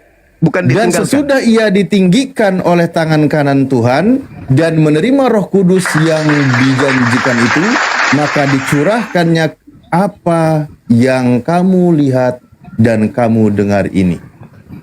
Dia ditinggikan oleh Tuhan, tangan kanan oleh Tuhan, malaikat. Melalui kematian atau tidak? Jasadnya mati atau tidak? Tidak. Dia ditinggal di kubur atau tidak? Tidak di sini. Nah, tidak. Sekarang tanda untuk angkatan jahat, baca 36 sampai 40. Wah. Yesus sudah selamat ya. Yesus sudah selamat, udah diangkat. Baca 39. 36 dari 36 berapa? 36 ya. 36. Oke. Yesus Jadi sudah seluruh selamat kaum kan? Israel Sudah diangkat. Jadi seluruh kaum Israel harus tahu dengan pasti bahwa Allah telah membuat Yesus yang kamu salibkan itu menjadi Tuhan dan Kristus. Nah, ini Yesus lain yang disalib, yang tadi sudah diangkat oleh tangan kanan Elohim. Yang Yesus lain ini yang disalibnya ini dijadikan Tuhan untuk siapa? Untuk angkatan jahat. Coba baca 40-nya Dinda. Juma. Sabar dulu. Satu data lagi. Satu lagi data Bang, habis ini. Nomor 40. Dan dengan banyak perkataan lain lagi ia memberi suatu kesaksian yang sungguh-sungguh, dan ia mengecam dan menasehati mereka, katanya, berilah dirimu. Terus ini maksudnya. Berilah dirimu untuk dirimu diselamatkan dari angkatan yang jahat ini. Jadi yang menyalibkan oknum yang dikira Yesus itu disebut angkatan jahat. Jadi yang menerima orang yang keluar dari kubur sebagai Kristus itu angkatan jahat. Dalilnya jelas itu. Maksud saya gini loh Juma. Di mana Masih ada satu data Adinda, Matius 23, tapi nanti aja. Matius 23 itu mengatakan mereka ini yang percaya kepada penyaliban ini adalah angkatan jahat. Itu ada di Matius 23. Nanti. Silakan Bang, dari Kristen silakan. Maksud saya gini loh Juma. Di mana ada dalil menyatakan kalau Tuhan Yesus itu sudah dinaikkan ke surga sebelum penyaliban? Emang ada dalilnya itu? Lukas 22. Lukas 22 nomor 22. Lukas 22 nomor 69. Lukas 22 nomor 69 itu coba dibuka dalilnya. Di situ apa tertulis coba? Sekarang juga Yesus sudah duduk di sebelah kanan Tuhan yang Maha Tinggi. Ya, itu makanya yang berkata dalil itu ada setelah atau sesudah penyaliban. Makanya jangan asal itu sebelum penyaliban. Itu sebelum penyaliban. Dinda Alif minta tolong Dek. Silakan dibuka. Sorry. Ya, barusan lagi disiapkan. Mulai sekarang anak manusia sudah duduk di sebelah kanan Tuhan yang Maha Kuasa. Ya, itu dari mana? Itu yang berkata siapa? Iya, itu saat persidangan, dan yang disidang inilah yang disalib. Orang yang akan disalib ini yang berbicara. Sekarang juga anak manusia sudah duduk di sebelah kanan Tuhan yang Maha Tinggi, yang Maha Kuasa. Berarti yang sedang berbicara ini siapa? Dari mana Anda yakin kalau perkataan itu ada sebelum Yesus disalibkan? Makanya jangan ini asal sementara ini di sidang ini orang yang mau disalib ini sementara di persidangan dia ditanyai. Coba baca sebelumnya Dinda. Lukas 22:6. Coba ini kan dia lagi ditanyain. Lagi disidang. Setelah Yesus disalibkan. Nih, kita perikopnya ya. Yesus di hadapan mahkamah agama. Ini lagi ditanyain. Masih di hadapan. Belum disalib. Lagi diinterogasi. Terus? Lagi diinterogasi dia. Dan orang yang diinterogasi ini berkata, ketika ditanya, apakah engkau adalah Mesias anak Allah? Apa kata orang yang dikira Yesus? Engkau yang mengatakan itu. Engkau yang mengatakannya kalau aku ini adalah Mesias. Apalah lagi gunanya aku bertanya kepadamu, dan apalah gunanya aku menjawab pertanyaanmu. Sekarang juga anak manusia sudah duduk di sebelah kanan Tuhan yang Maha Kuasa. Berarti Yesus sudah di langit. Yang disalib ini, yang disidang ini oleh Mahkamah Agama bukan Yesus, tapi orang yang diserupakan. Silakan. Pelan-pelan bacanya Bang Juma. Makanya saya bingung sama kalian apologet para muslim. Kenapa saya bingung? Kenapa kalian membuat bahwa Tuhan Yesus itu dua? Kalau dalam iman Kristen, Yesus itu cuma satu. Ini dia katakan nih. Ini Paulus juga mengatakan Yesus itu ada dua. Bukan cuma saya yang mengatakan itu. Yesus juga yang mengatakan. Di dalam kitab saudara.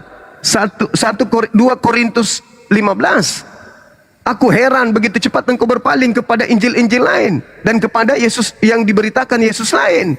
Dan juga kepada roh lain. Paulus yang mengatakan ada Yesus lain. Yesus juga mengatakan waspadalah kepada penyesat yang datang kepadamu memakai namaku. Berarti ada juga Yesus lain yang cuma memakai nama tok.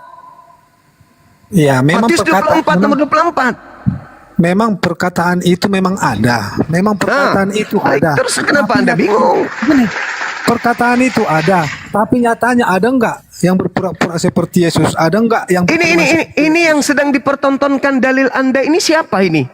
Ini bukan Yesus. Maksud saya perkataan itu boleh ada.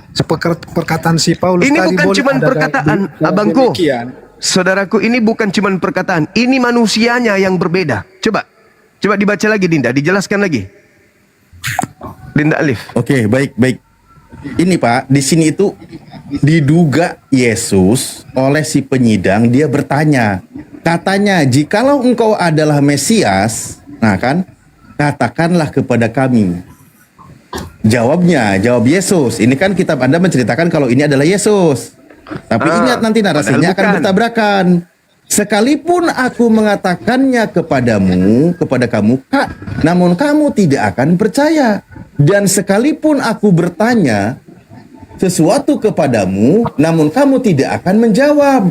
Jadi percuma menjelaskan bahwa ini Yesus atau bukan. Tapi pasti di sini nih. Mulai sekarang anak manusia sudah duduk di sebelah kanan Allah yang Maha Kuasa. Halo. Orang yang disidang ini, lagi disidang ini, Pak Sihite. Orang yang lagi disidang ini berkata, Yesus itu ketika orang ini disidang, Yesus sudah ada di langit. Dia sudah ada di sebelah kanan yang Maha Kuasa. Maksud saya belum terjadi penyaliban, Bang. Belum terjadi penyaliban. Tapi Yesus sudah berada di langit. Itulah yang dikatakan Al-Quran, aku mengangkat. Pada saat perkataan itu ditujukan kepada Tuhan Yesus, di sana kan Yesus tidak ada membantah. Karena sebab bagaimana Yesus tidak pernah, dia justru membantah. Dia mengatakan dia sudah mengagungkan dirinya. Akulah raja, akulah bapa. Justru di situ dia membantah. Dia katakan Yesus sudah ada di langit. Itu diterima. Kalau dia mengatakan Yesus sudah ada di langit. Justru Yesus yang ditangkap ini, yang disalib ini, itu membantah kalau dirinya Yesus dengan mengatakan bahwa Yesus sekarang sudah ada di langit.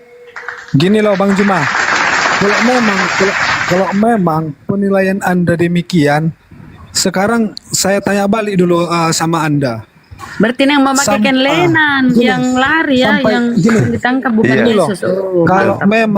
Kalau memang sesuai dengan penilaian Anda, kalau yang disalib itu bukanlah Yesus. Nah itu yang disalib ini yang mengatakan, aku bukan Yesus, bukan saya. Itu sekarang juga anak manusia sudah duduk di sebelah kanan Tuhan yang Maha Kuasa. Berarti yang duduk di depan Mahkamah Agama ini Yesus atau bukan? Makanya dengarkan dulu. Nggak usah bang, saya tanya.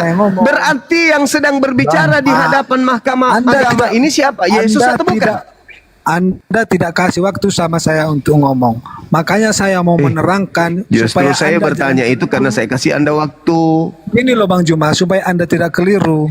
Kenapa di kelahiran. kok jadi saya yang Anda mengakui- keliru?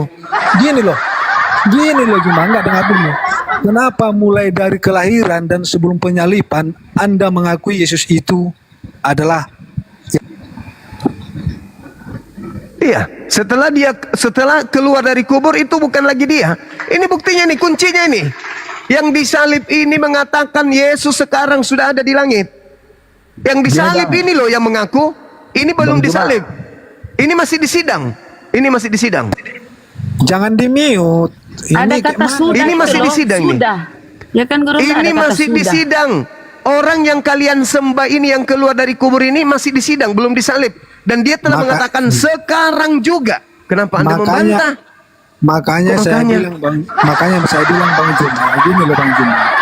Kenapa setelah Yesus bangkit dari kematian pada pas penyaliban, Anda tidak mengakuinya dia lagi, padahal mulai Kan dari saya sudah kelahiran. bilang yang keluar dari kubur itu bukan Yesus, Cak Ayu. Bahkan jangankan yang keluar dari kubur, yang ditangkap aja bukan Yesus. Astagfirullahaladzim ya Allah ya Karim. Bang Juma. Makanya saya bilang Juma, kan Anda mengakui Yesus yang lahir dari Bunda Maria itu Anda akui tidak? Itu tidak Anda Dia tidak akui tidak? diangkat setelah orang-orang Ya, makanya. kafir, setelah iblis berencana membunuhnya, kata Yesus, iblis sedikit pun tidak berkuasa atas diriku. Berarti tidak Dijawab. berhasil Yesus itu disalib. Dijawab Yang dulu ditangkap pertanyaan. ini bukan Yesus. Ini bukti Makanya- data. Kalau yang ditangkap makanya itu di- bukan Yesus. Aduh, pening aku. Bang. Makanya dijawab- Kenapa makanya data yang dijawab ada dalam dulu. kitab saudara Anda Saya- bantah? Kenapa? Ini dalil di Makanya kitab Anda. dijawab dulu pertanyaan saya, makanya didengar. Gak dulu ada, penjawab ini dalil saya. kau baca, ini Nah, dalil kau itu. jawab ini. Dalilmu kau jawab. Karena kamu Dalil. yang punya room, kamu yang Ini. berkuasa, tidak kamu kasih waktu untuk lawan debatmu. Di situ Kenapa kamu tidak membantah dalil ini? Kenapa? Kenapa kau tidak Sekarang- bantah dalilnya? Sekarang yang saya Kenapa kau bantah jelaskan- saya? Kau bantah dalilmu. Orang yang dihakimi kamu ini. memakai dalil, kamu memakai dalil tidak pada tempatnya. Astagfirullahaladzim ya Allah. Itu Ini makanya orang lagi sedang kamu disidang. memakai dalil Orang tidak lagi pada disidang tempatnya. itu. Makanya dengar dulu saya ngomong. Orang lagi disidang ini. Oh, Ini orang lagi disidang, Yesus sedang disidang nih. Orang yang ditangkap ini sedang disidang. Nanya Bang Ite. Ini orang lagi sedang disidang, yang disangka Yesus berkata, sekarang juga Yesus sudah duduk di atas di langit. Berarti yang disidang ini bukan Yesus, kampret. Cuma ini Yesus kan di Ini kenapa saudara-saudaraku Kristen ini? Kenapa kalian ini kok? Kenapa boleh kalian saya ini? bang. Al-Quran Ini- kok benar kali? Kenapa Al-Quran saya terlalu benar gitu loh? Udah boleh saya. Kalian itu zolim. Karena udah kalian boleh tidak menggunakan saya akal. ngomong. Kenapa Al-Quran saya begitu benar ya Allah ya Rabb? Kenapa Al-Quran saya begitu sempurna? Udah boleh saya. Astagfirullahaladzim ya Allah ya Karim. saya mau bicara udah juga. boleh ngomong Ini belum? tertulis, malah ditunjukkan dalilnya. Orang yang sedang disidang, yang akan digiring kepada penyaliban, berkata, sekarang juga Yesus sudah duduk di atas di langit. Berarti Saya ini boleh yang ngomong disidang bukan Yesus. Saya boleh ngomong tidak?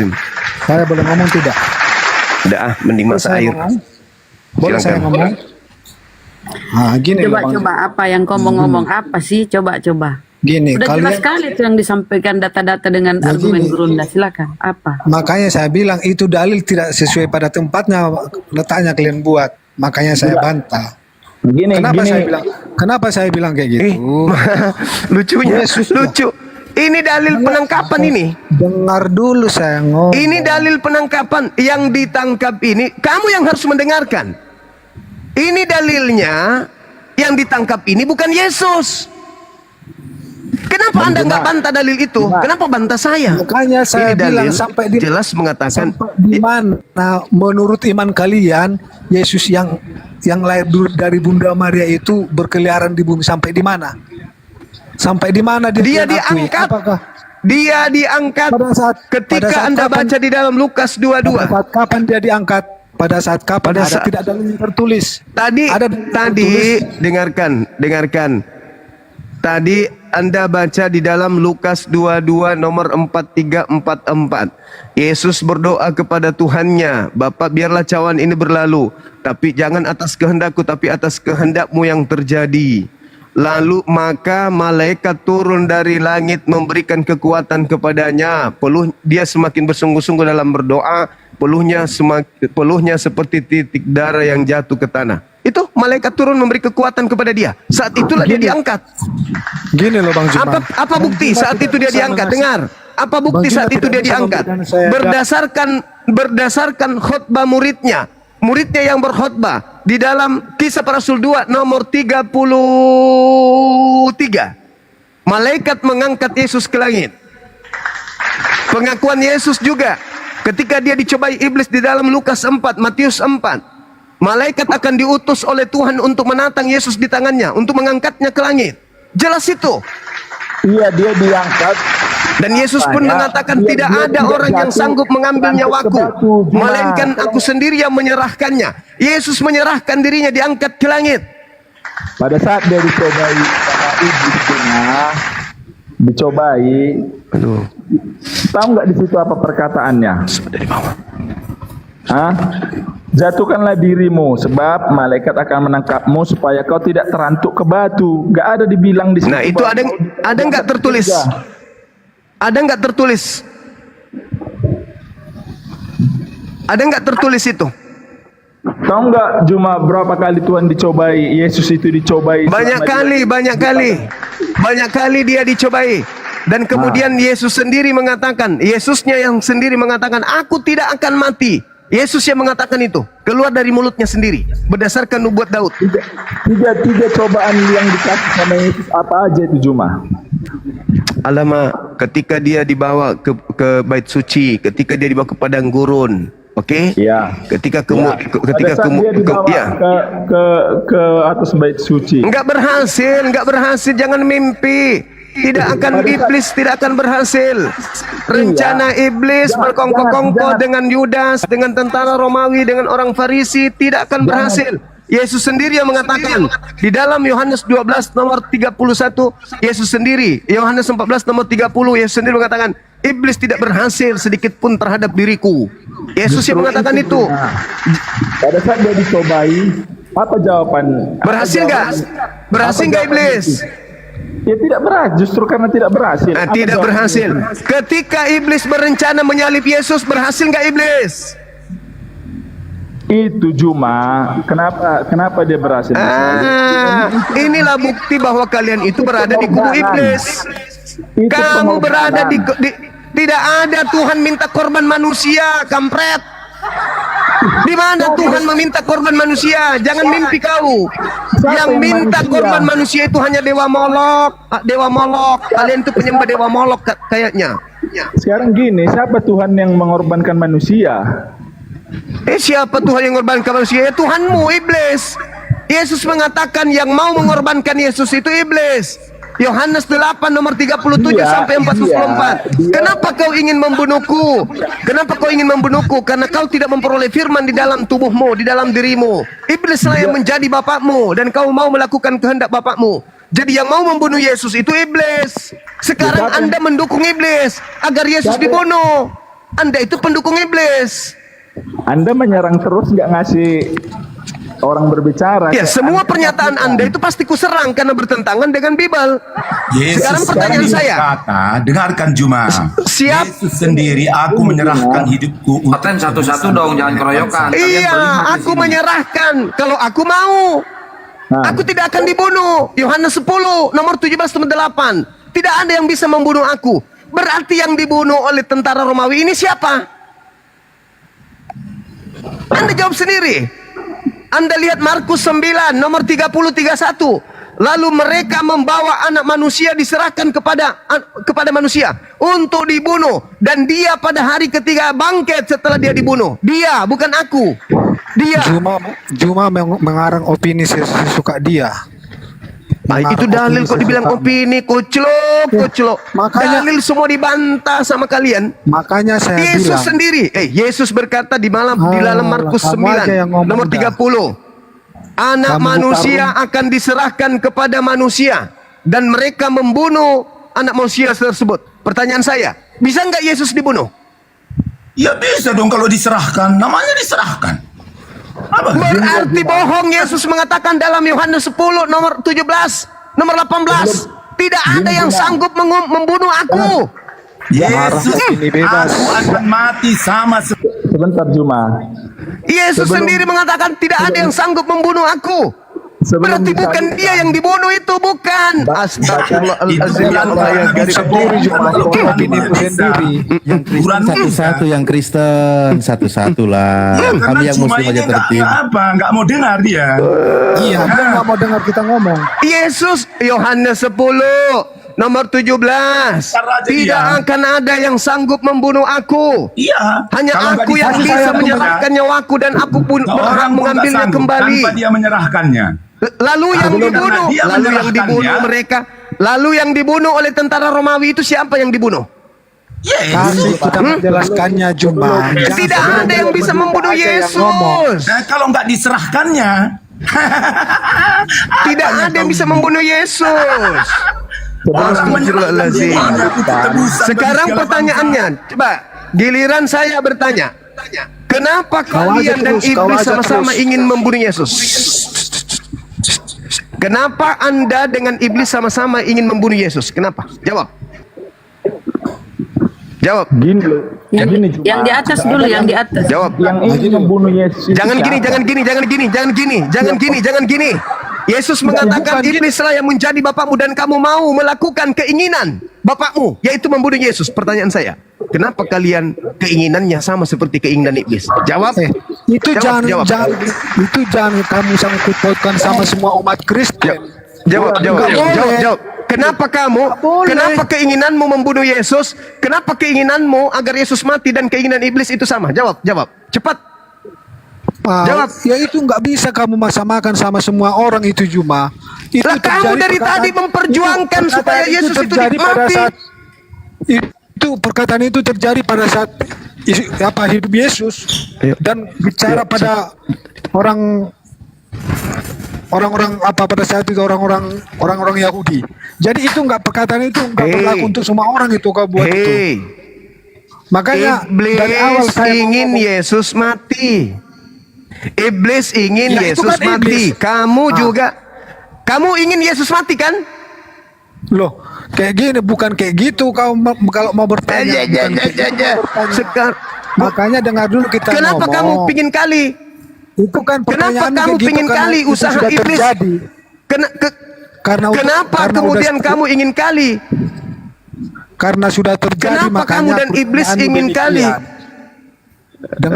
Udahlah. Aku karena sudah terjadi, makanya perkataanmu demikian. Ya. Pertanyaan saya kau jawab, kenapa kamu pingin kali Yesus mati? Memang gini loh Juma, saya akui kalau Anda memang modal congor. Kenapa kau bilang saya modal congor sementara kau nggak menjawab? Kenapa kamu dan iblis sama-sama keinginannya? Kamu ingin Yesus disalib, iblis juga ingin Yesus disalib. Kenapa kamu dan iblis sama-sama ingin Yesus disalib? Kutanya dulu kamu. Coba berikan saya waktu 1 menit. Iya, ini saya tanya. Berani enggak? Habis itu kau jawab. Kenapa kamu dan iblis sama-sama ingin Yesus disalib? Jawab. Ini waktumu menjawab. Silakan. Saya tidak sama dengan iblis. Sebab saya bukan iblis. Itu jawabannya.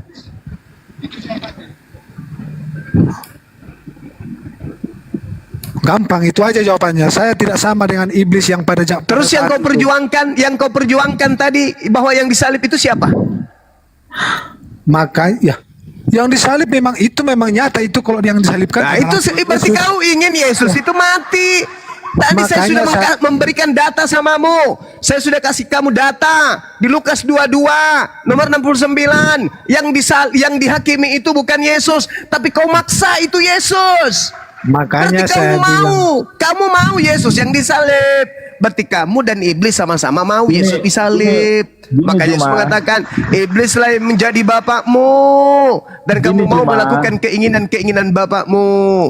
Kamu munafik ketika kamu mengatakan kamu tidak mau Yesus disalib. Kamu munafik. Kalau kamu tidak mau Yesus disalib, lalu siapa yang menebus dosamu, kampret?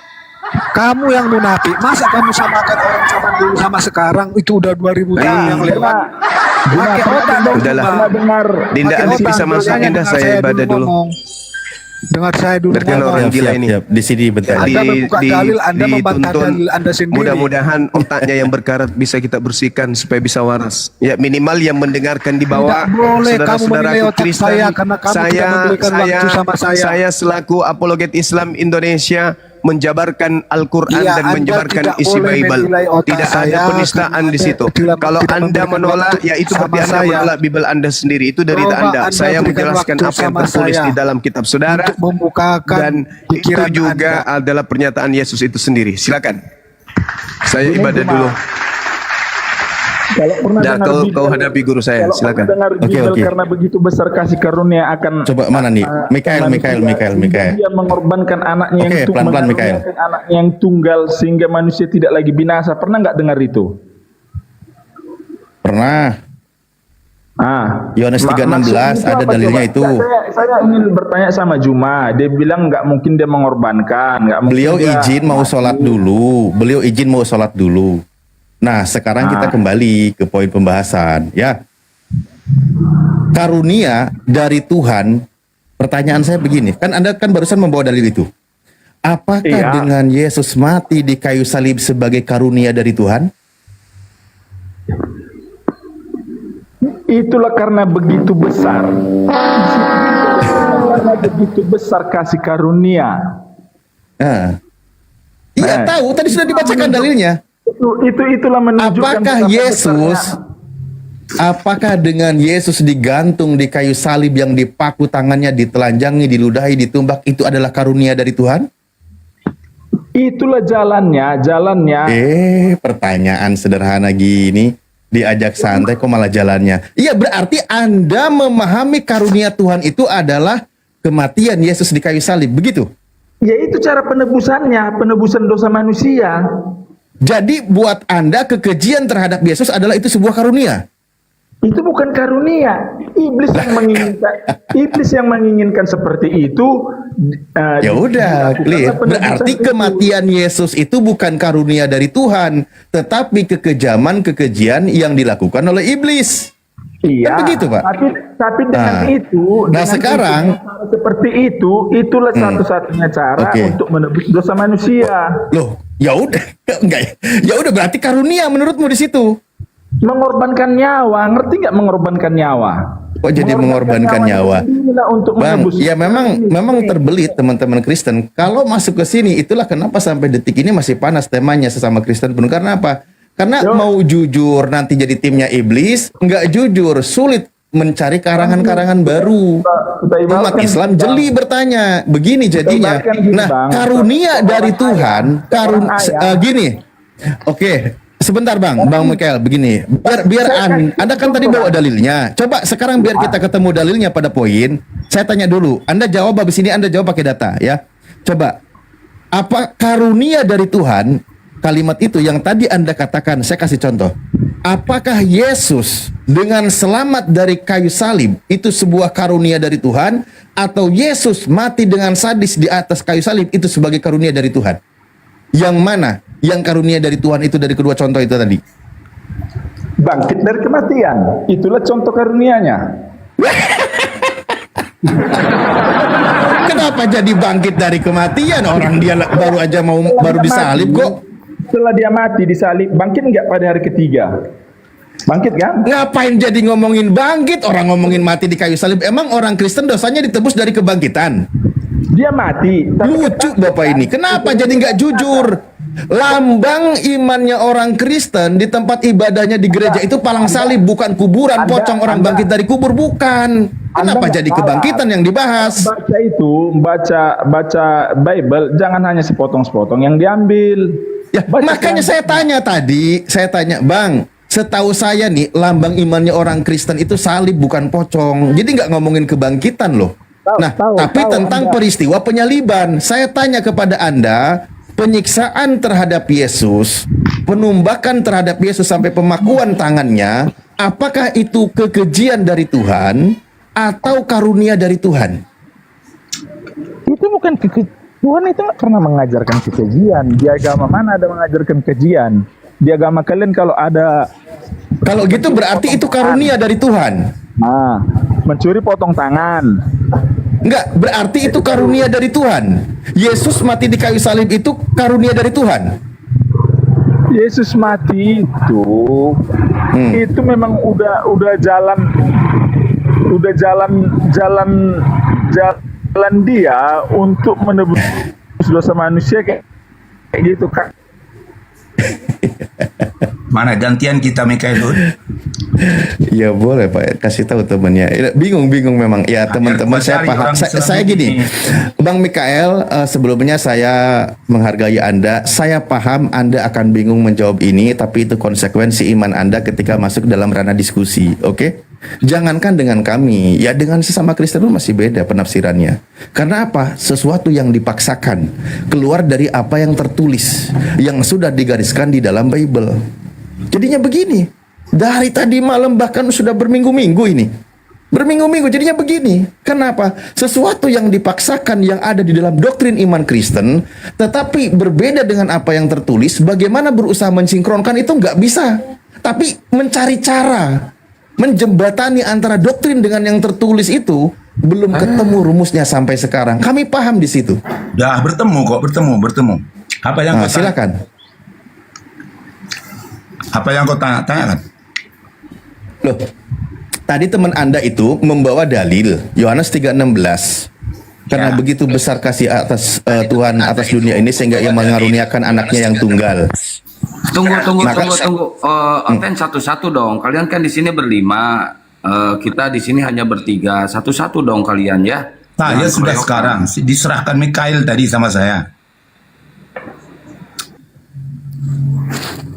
Bukan diserahkan, Mikaelnya kabur dengan telanjang. Salah.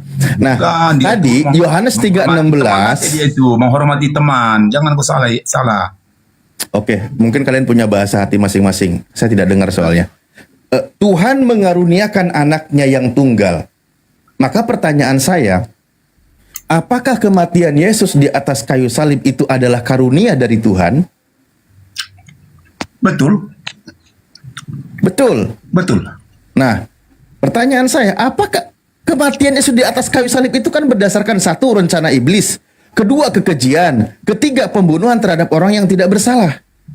Ajaran Tuhan mengatakan Tuhan sangat membenci pembunuhan terhadap orang yang tidak bersalah. Dengarkan. Udah? Silakan.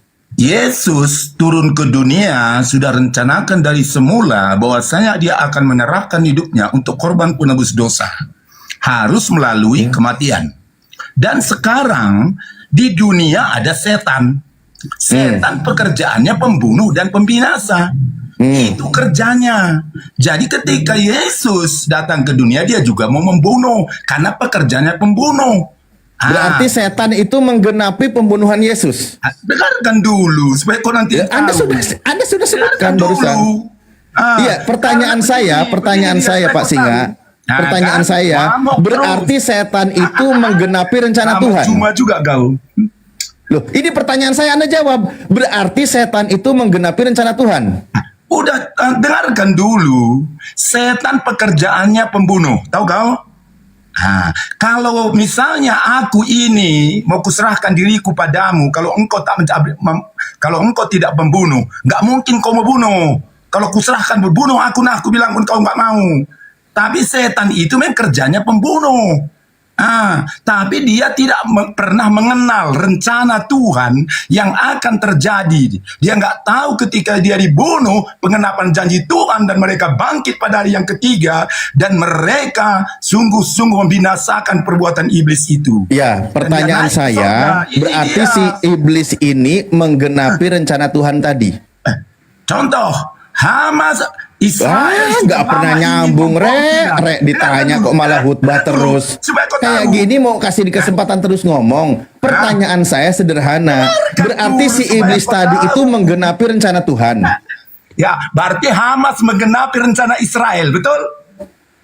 Kok jadi Hamas? Apa urusannya ini? Pertanyaan saya, si iblis tadi berarti menggenapi rencana Tuhan. Kok nggak ada yang nyambung loh ngobrolnya teman-teman Kristen ini, gimana diskusi? Saya kasih kesempatan untuk ngomong. Gimana? Coba ulang. Ya, saya sebelum lebih lanjut, Anda setuju dengan narasi teman Anda tadi? Narasi apa itu? Nggak nyimak pula. Pertanyaanmu Yaudah, apa? saya Aku kembali yang kalau jawab gitu.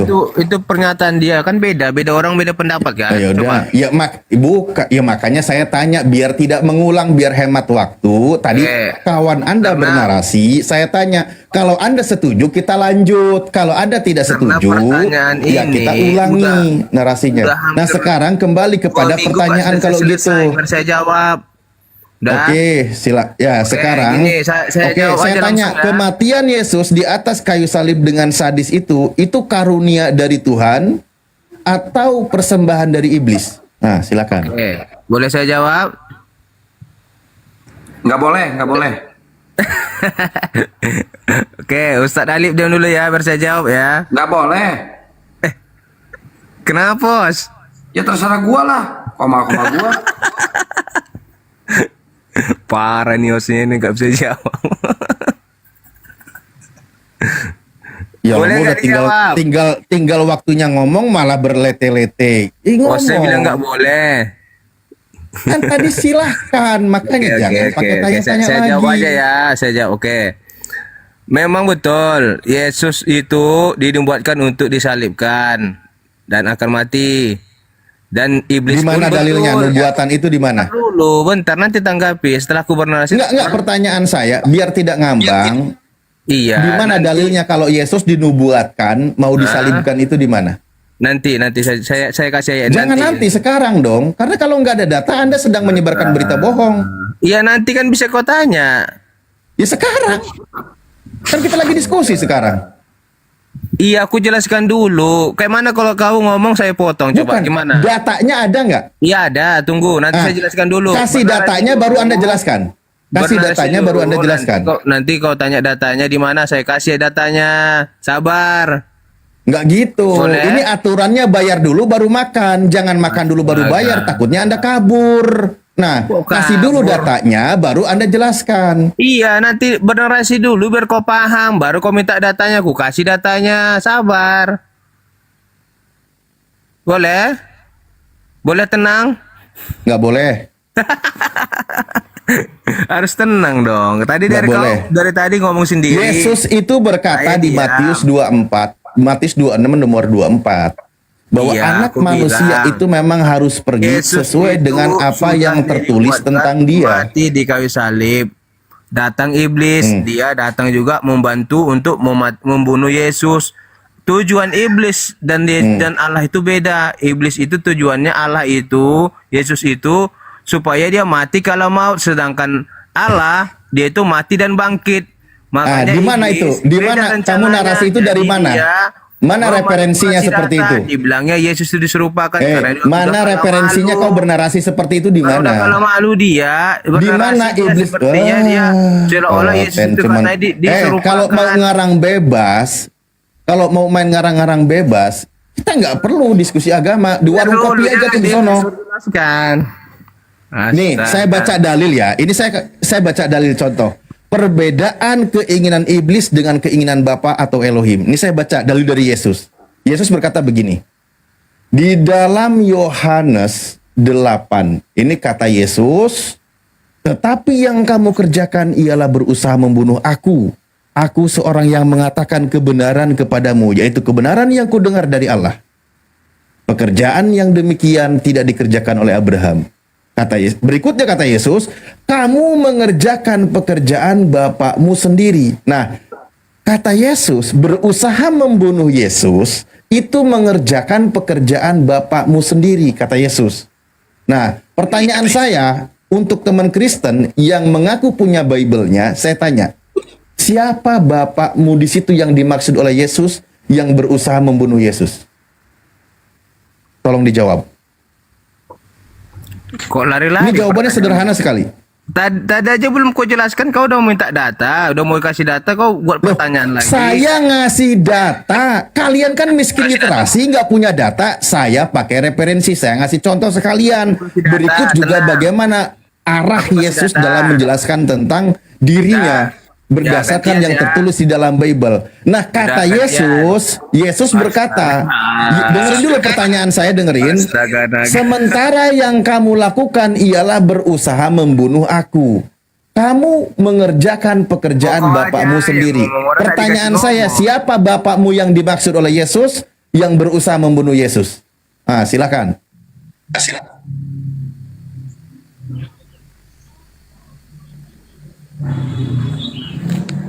Ayo Yeremia, ayo Yeremia, ayo.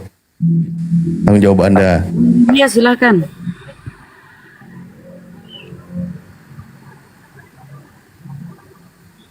Ya Otennya kalau narasi seenaknya, melintir seenaknya tanpa data ya mau didengerin terus, bagaimana kita mengedukasi orang?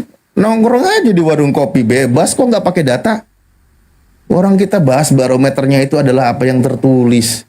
Jangan sampai narasimu tidak ada yang tertulis, tidak ada referensinya, ngarang bebas, menyesatkan orang nanti.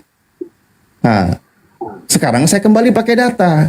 Kata Yesus, orang yang berusaha membunuh Yesus itu mengikuti keinginan bapakmu. Pertanyaan saya sederhana, yang dimaksud bapakmu di situ siapa menurut Yesus?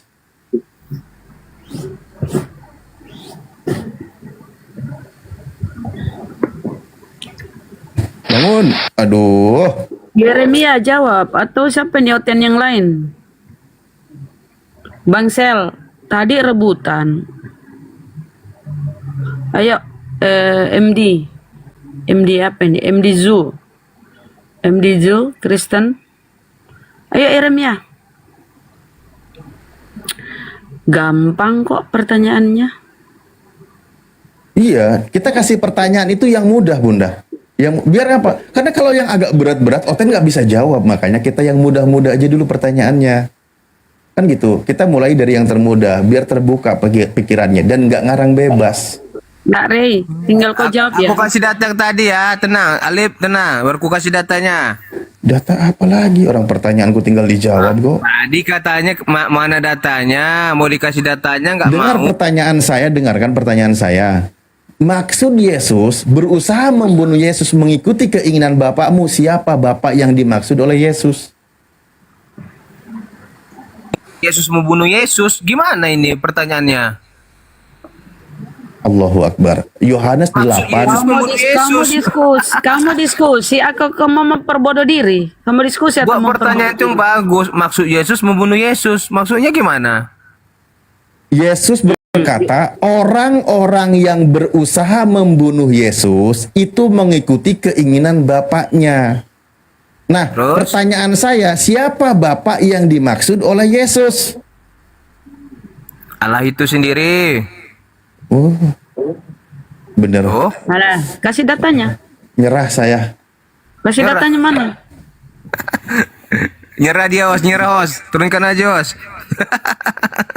Karena Yesus berkata, iblislah yang menjadi bapakmu dan kamu melakukan keinginan-keinginan bapakmu.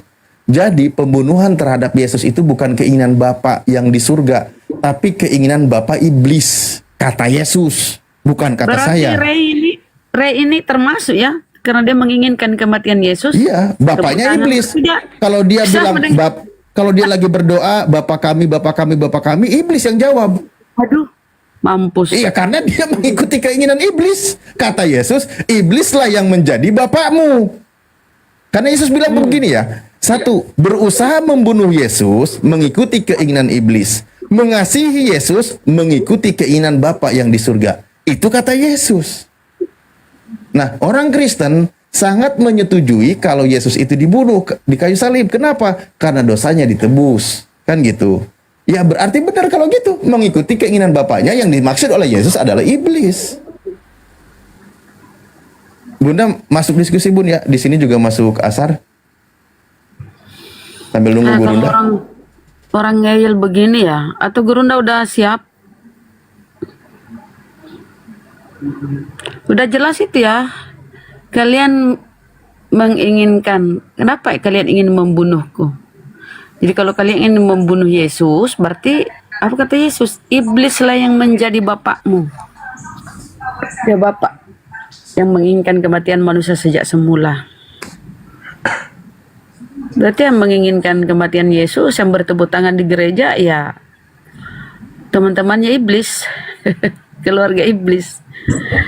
Daniel, silakan. Bunda, buka dalam Roma 5 ayat 8 Bunda, biar kamu pandai. Kau lah bang, kau lah itu yang bawa, kau lah baca lah. Aku baca aja ya. Oke, aku baca ya.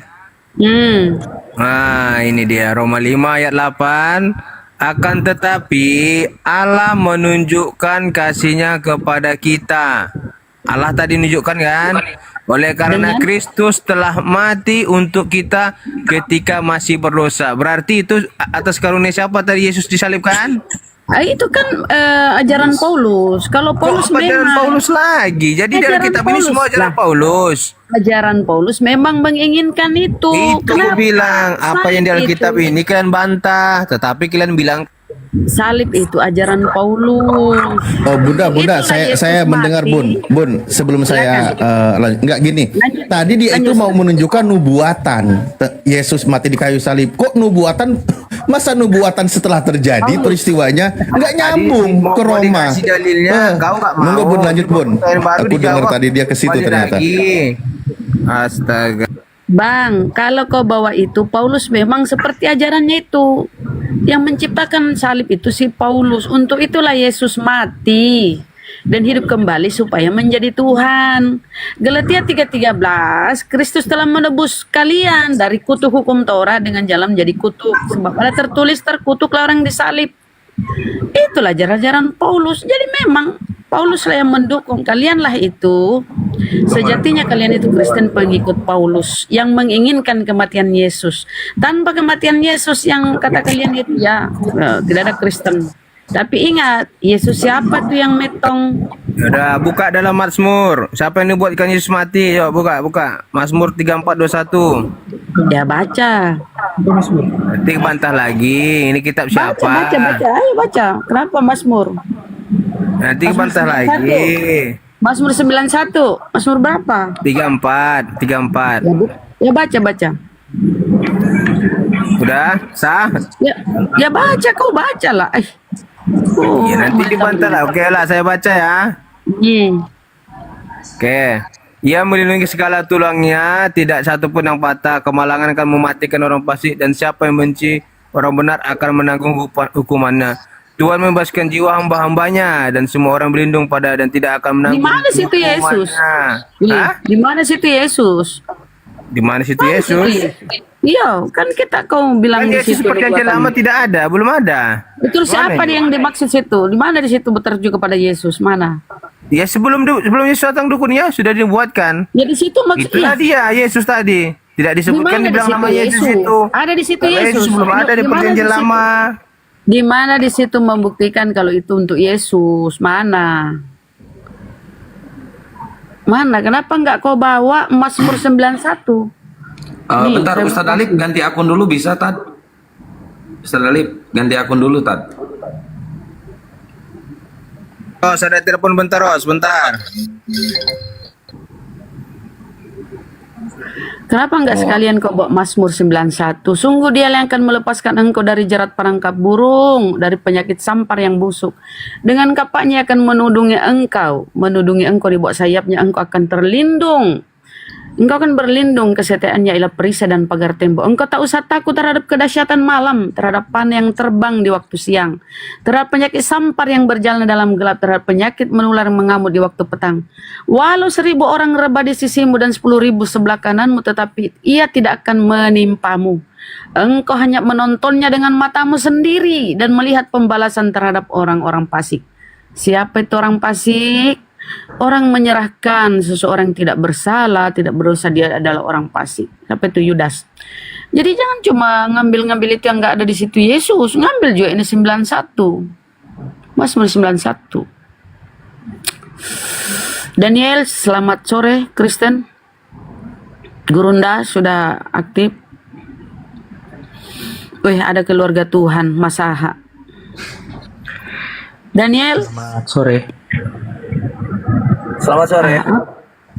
Silakan apa yang jadi saya sependapat sebenarnya dengan Edis TV bahwa salib Golgota itu rencana iblis. Saya sependapat. Ya ini keren. Karena begini ya. Ada tertulis di dalam Yeremia 7 ayat 31 bahwa Tuhan tidak pernah memerintahkan, bahkan terpikir dalam hati dan rencananya untuk mengorbankan anak manusia. Karena itu cara-cara paganisme. Itu Yeremia 7 ayat 31. Jadi mengorbankan anak manusia itu cara paganisme. Jadi Allah Bapa tidak pernah merencanakan itu. Oke, kemudian yang kedua, ada ayat dalam kitab Tanak orang Yahudi tertulis begini. Sedangkan kematian orang fasik aku tidak berkenan. Apalagi kematian Yesus orang benar. Bapa tidak berkenan. Jadi bukan rencana Bapa itu kematian Yesus. Karena kematian orang fasik saja tidak berkenan kepada Bapa. Bapa tidak mau orang fasik itu binasa. Apalagi orang benar. Paham itu? Anda Kristen? Saya keluar dari Kristen dan belajar banyak Deno. Gitu. Sekarang apa bang? Saya mendalami Taurat, Yudaisme. Oh, lagi. KTP apa? Saya mendalami itu. Tapi saya belum masuk dalam komunitas Yudaisme, tapi saya masih belajar membanding-bandingkan semua. Wah, ini ada lagi nih Bang Ben, keren nih. Berarti Bang Ben ini Yahudi cabang Tarutung ya? Bukan, saya belum tergolong. Saya masih belajar. Ya bisa jadi besok-besok jadi Islam loh. Tapi masih belajar Islam, Muslim, Kristen, pelajari semua gitu. Belum final. Tapi tadinya Kristen ya? Tadinya Kristen. Iya, saya keluar. Saya terus terang saya bilang saya sudah keluar dari kekristenan gitu. KTP masih Kristen, Bang? KTP masih Kristen, mau diganti nanti. Mau diganti keyakinan kepada Tuhan Yang Maha Esa. Kristen apa tadinya, Bang? Protestan? Katolik, Advent. Saya Advent. Berarti Protestan ya, Bang ya? Iya, golongan Protestan. Jadi tidak pernah kematian orang fasik saja. Anda bisa cari saja di Alkitab PL. Tuhan tidak berkenan atas kematian orang fasik, apalagi kematian Yesua Isa Al-Masih orang benar. Salah, Bang. Salah. Tuhan tidak inginkan itu. Tuhan tidak inginkan, Bapa tidak inginkan itu. Jadi itu memang keinginan iblis, ingin membunuh. Betul tadi ayat tadi. Siapa yang ingin membunuh Yesus itu bapaknya iblis. Nah, jadi saya ambil kesimpulan seperti ini ya, kesimpulan saya. Jadi jika demikian, berarti tanda salib, menggunakan tanda salib itu menggunakan simbol iblis. Benar, kalau begitu. Nah, sekarang, jadi apa yang direncanakan oleh Bapa? Mengutus Allah itu, mengutus utusannya supaya menjadi taat, itu jadi teladan, supaya ketika setan menggoda, mencobai, ingin membunuh, menyiksa dan sebagainya, rencana setan ini, Bapa akan membalikan itu menjadi satu kebangkitan. Gitu. Jadi rencana Bapa terakhir itu membangkitkan, tapi rencana mematikan itu rencana iblis. Jadi rencana Bapa mengutus utusannya supaya taat, kemudian membangkitkan. Itu yang benar. Tunggu sebentar, Bang. Kalau nggak mati gimana cara membangkitkannya, Bang? Apa? Kan kalau untuk membangkitkan kan harus mati dulu. Mati dulu. Dan kematian itu rencana setan. Setan ingin kita mati. Bentar, itu lonceng gereja bunyi.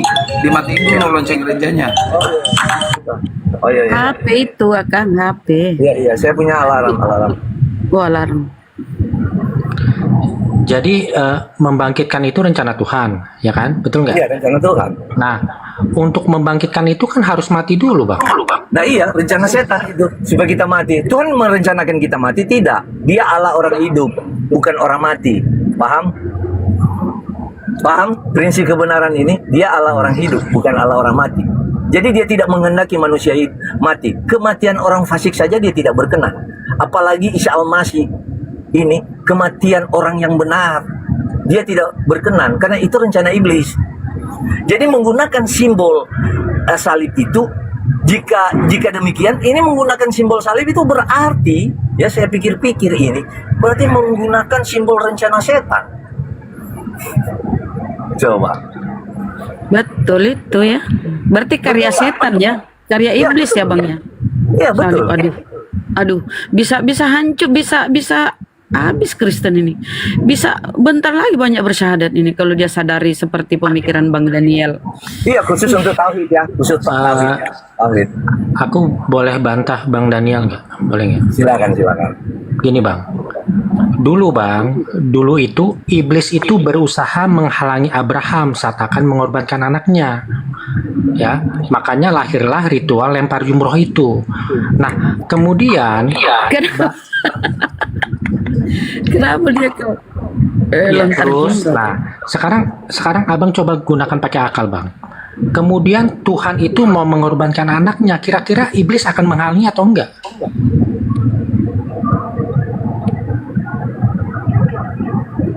Apa? Coba. Udah paham Bang Daniel pertanyaannya si keluarga Tuhan nih.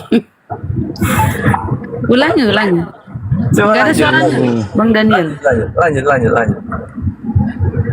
Kenapa Dulu kan iblis itu menghalangi Abraham saat akan mengorbankan anaknya kan, Bang. Nah, 2000 tahun kemudian Tuhan mau mengorbankan anaknya Yesus. Nah, kira-kira tuh iblis akan menghalangi lagi atau enggak?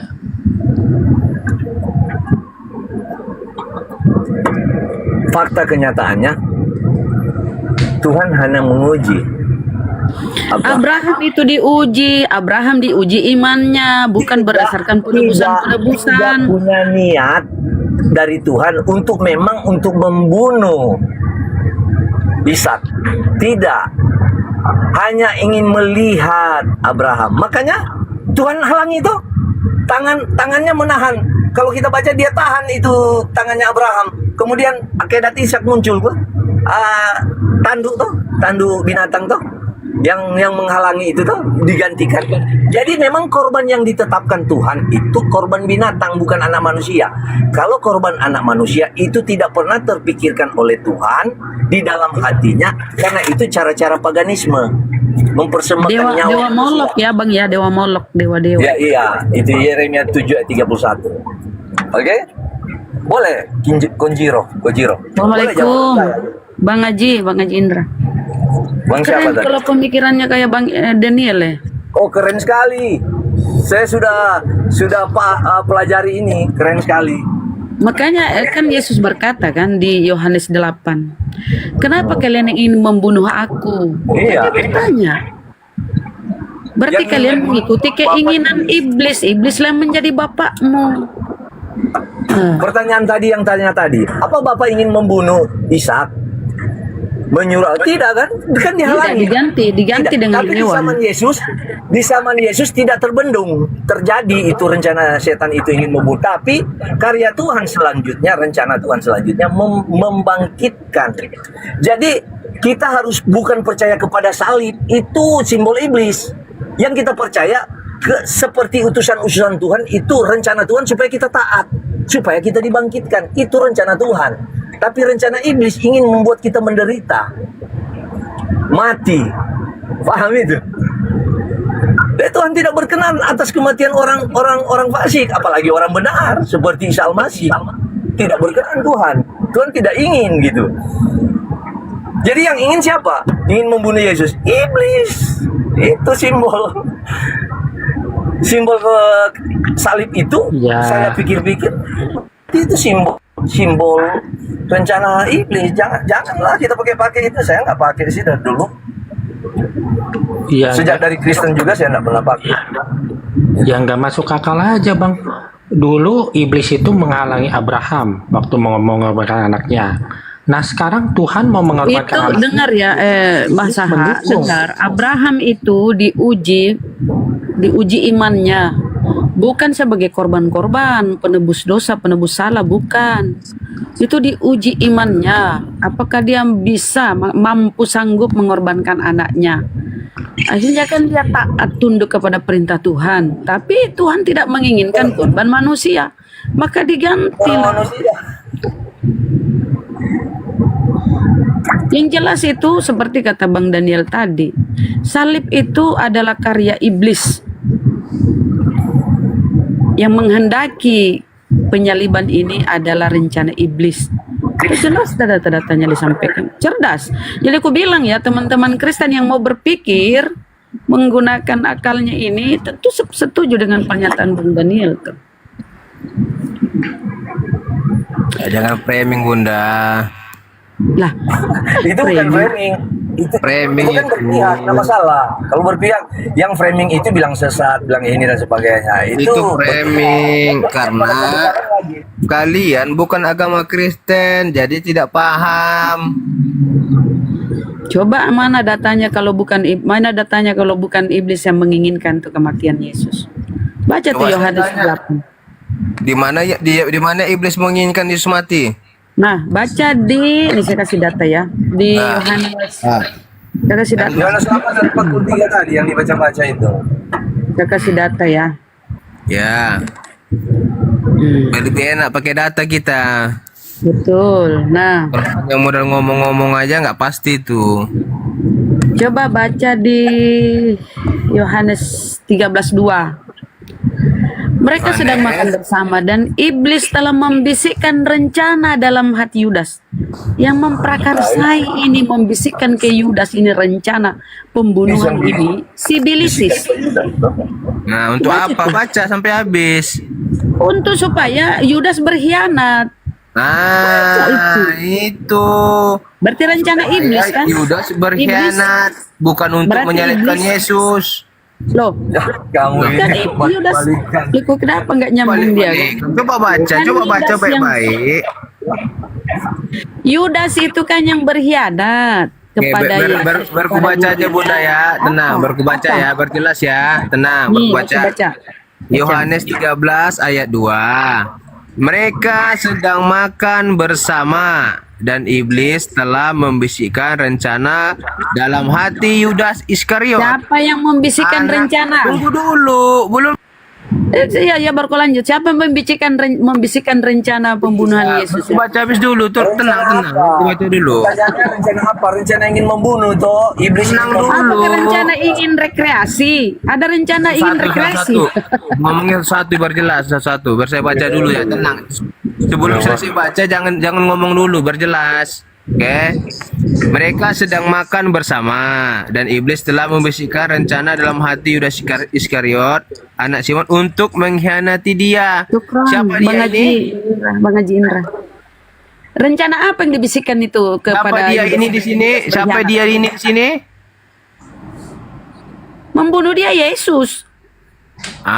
Yesus berarti tujuan iblis hanya untuk membisikkan supaya Yudas Iskariot berkhianat, bukan menyalibkan Tujuan Yesus. dia berkhianat apa? Tujuan dia berkhianat apa? Apa supaya Yesus itu jadi raja?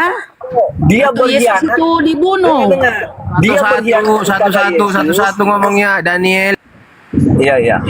Saya tanya kau, tujuan iblis membisiki Yudas itu supaya Yudas berkhianat menjual gurunya. Kan dijual tuh Yesus berapa keping gitu kepada tentara Roma. Bunda. Jadi dia berkhianat bukan untuk menyalibkan Yesus. Setelah Yesus Tujuannya berkhianat untuk apa? Tujuannya berkhianat untuk apa? dia sadar bahwasannya dia telah berkhianat sama Yesus. Debater sini pada Dia telah menjual Yesus. Begini Anda salah memahami. Yesus salah memahami gimana? Iya, benar. Yudas berkhianat kepada siapa? Kepada Yesus. Harusnya dia lindungi Yesus, jangan dia serahkan untuk dibunuh. Kan begitu. Dengar gimana sih? Dengar, Yudas berkhianat kepada Yesus, bukan berkhianat kepada iblis. Itu kita harus Gimana sih? berapologet yang baik. Tetapi merencanakan itu semua agar Yudas berkhianat sama Yesus, dibisikkannya tadi. Bukan ada rencana menyalibkan. Setelah Yudas dia salah, bahwa Yesus akan disalibkan, dia sadar, baru dia bunuh diri, gantung diri di pohon kayu.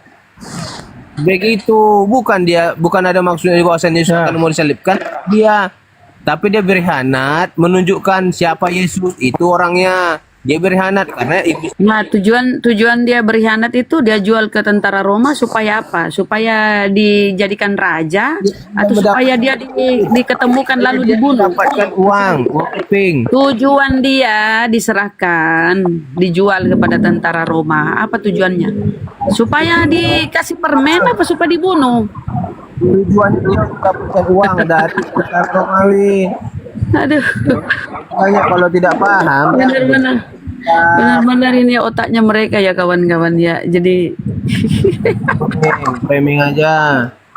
Udah nggak paham, framing lagi. katanya tujuan dia diserahkan ke tentara Roma untuk apa? Dia ditangkap lalu di apa? Apa diajak main gundu, main kelereng, atau diajak main apa sama tentara Roma ketika dia didapati? Begini Bunda. Begini, Jadi Yudas berkhianat Barama, kepada makanya jangan Yesus. Barama Karena itu dia kan jangan, murid. itu dia mic-nya di close, gimana dia mau bicara? Dia nggak menjawab yang ditanya. Itu siapa Bang Ra itu? Bang Ra mau jawab gimana dia di close mic-nya itu? Karena dia nggak menjawab. Saya tanya, tujuan Yudas berkhianat karena bisikan iblis untuk menyerahkan Yesus kepada tentara Roma. Dia jual Yesus. Tujuannya apa ini? Si Yudas ini yang sudah dirasuki iblis. Apa? Tujuan Yudas untuk mendapatkan uang keping. Terus apa tujuannya kalau bukan untuk Yesus? Di mana dia yang kita katakan bahwasanya Kan dia jual Yesus dengan 30 keping emas. mana datanya 30 keping uang. untuk mendapatkan uang. Kau bilang tadi untuk menyalibkan Yesus, mana datanya? Ya apa tujuannya itu? Apa tujuannya mendapatkan keping? Diberi dia imbalan atas pengkhianatannya kepada gurunya. Untuk Tujuannya menyalibkan apa? Yesus. Coba mana datanya? Mana? Tujuannya karena Yudas tamak akan uang begitu. Ya, Yang kedua betul. baru bukan Nah, apa yang diperoleh tentara Roma ini, tentara Romawi ini, apa yang diperoleh? Karena Yudas sudah diberi imbalan. Apa yang diperoleh? Yudas kan sudah memperoleh duit nih, memperoleh uang berarti pengkhianatannya. sebenarnya Sekarang Pak ini tentara bukan Roma, niatnya apa yang berdialog, didapat? hanya mau goreng kosakata aja. Pertanyaannya nggak nyambung, belum satu diloncat hanya main kata saja Mbak. Belum tadi Yang membunuh tanyanya- Yesus itu siapa? Yang Enggak. membunuh Yesus? Enggak, Mbak harus mengerti ulang dulu, datanya Mbak ya, harus kita ulang mengerti. datanya ya. Jangan bermain kosakata begitu, jangan bermain Tidak ada kosakata. yang bermain, tidak ada yang bermain. Mereka sedang bermain makan kota-kata bersama dan dan iblis telah membisikkan goreng kiri, goreng dalam kanan, hati belum Yudas selesai satu dia loncat di satu, dia cuma dengar salib. Apa itu salib? Sebenarnya dengar ini. Aduh, tambah lagi datang satu yang nyerocosnya minta ampun. Apa tujuan Yudas itu berkhianat? Apa tujuannya? Sudah diberi imbalan dia kan 30 keping. Nah, apa yang diperoleh tentara Roma ini? Cuma memberi uang si Yudas itu. Nggak ada yang dia dapati. Apa imbalannya? Apa? Apa imbalan didapat tentara Roma ini? Kenapa dia menyerahkan Yesus? Karena Roma ingin membunuh dia, tapi Yesus sulit ditemukan. Berkhianatlah si Yudas ini karena bisikan iblis. Gimana sulit ditemukan? Yang memprakarsai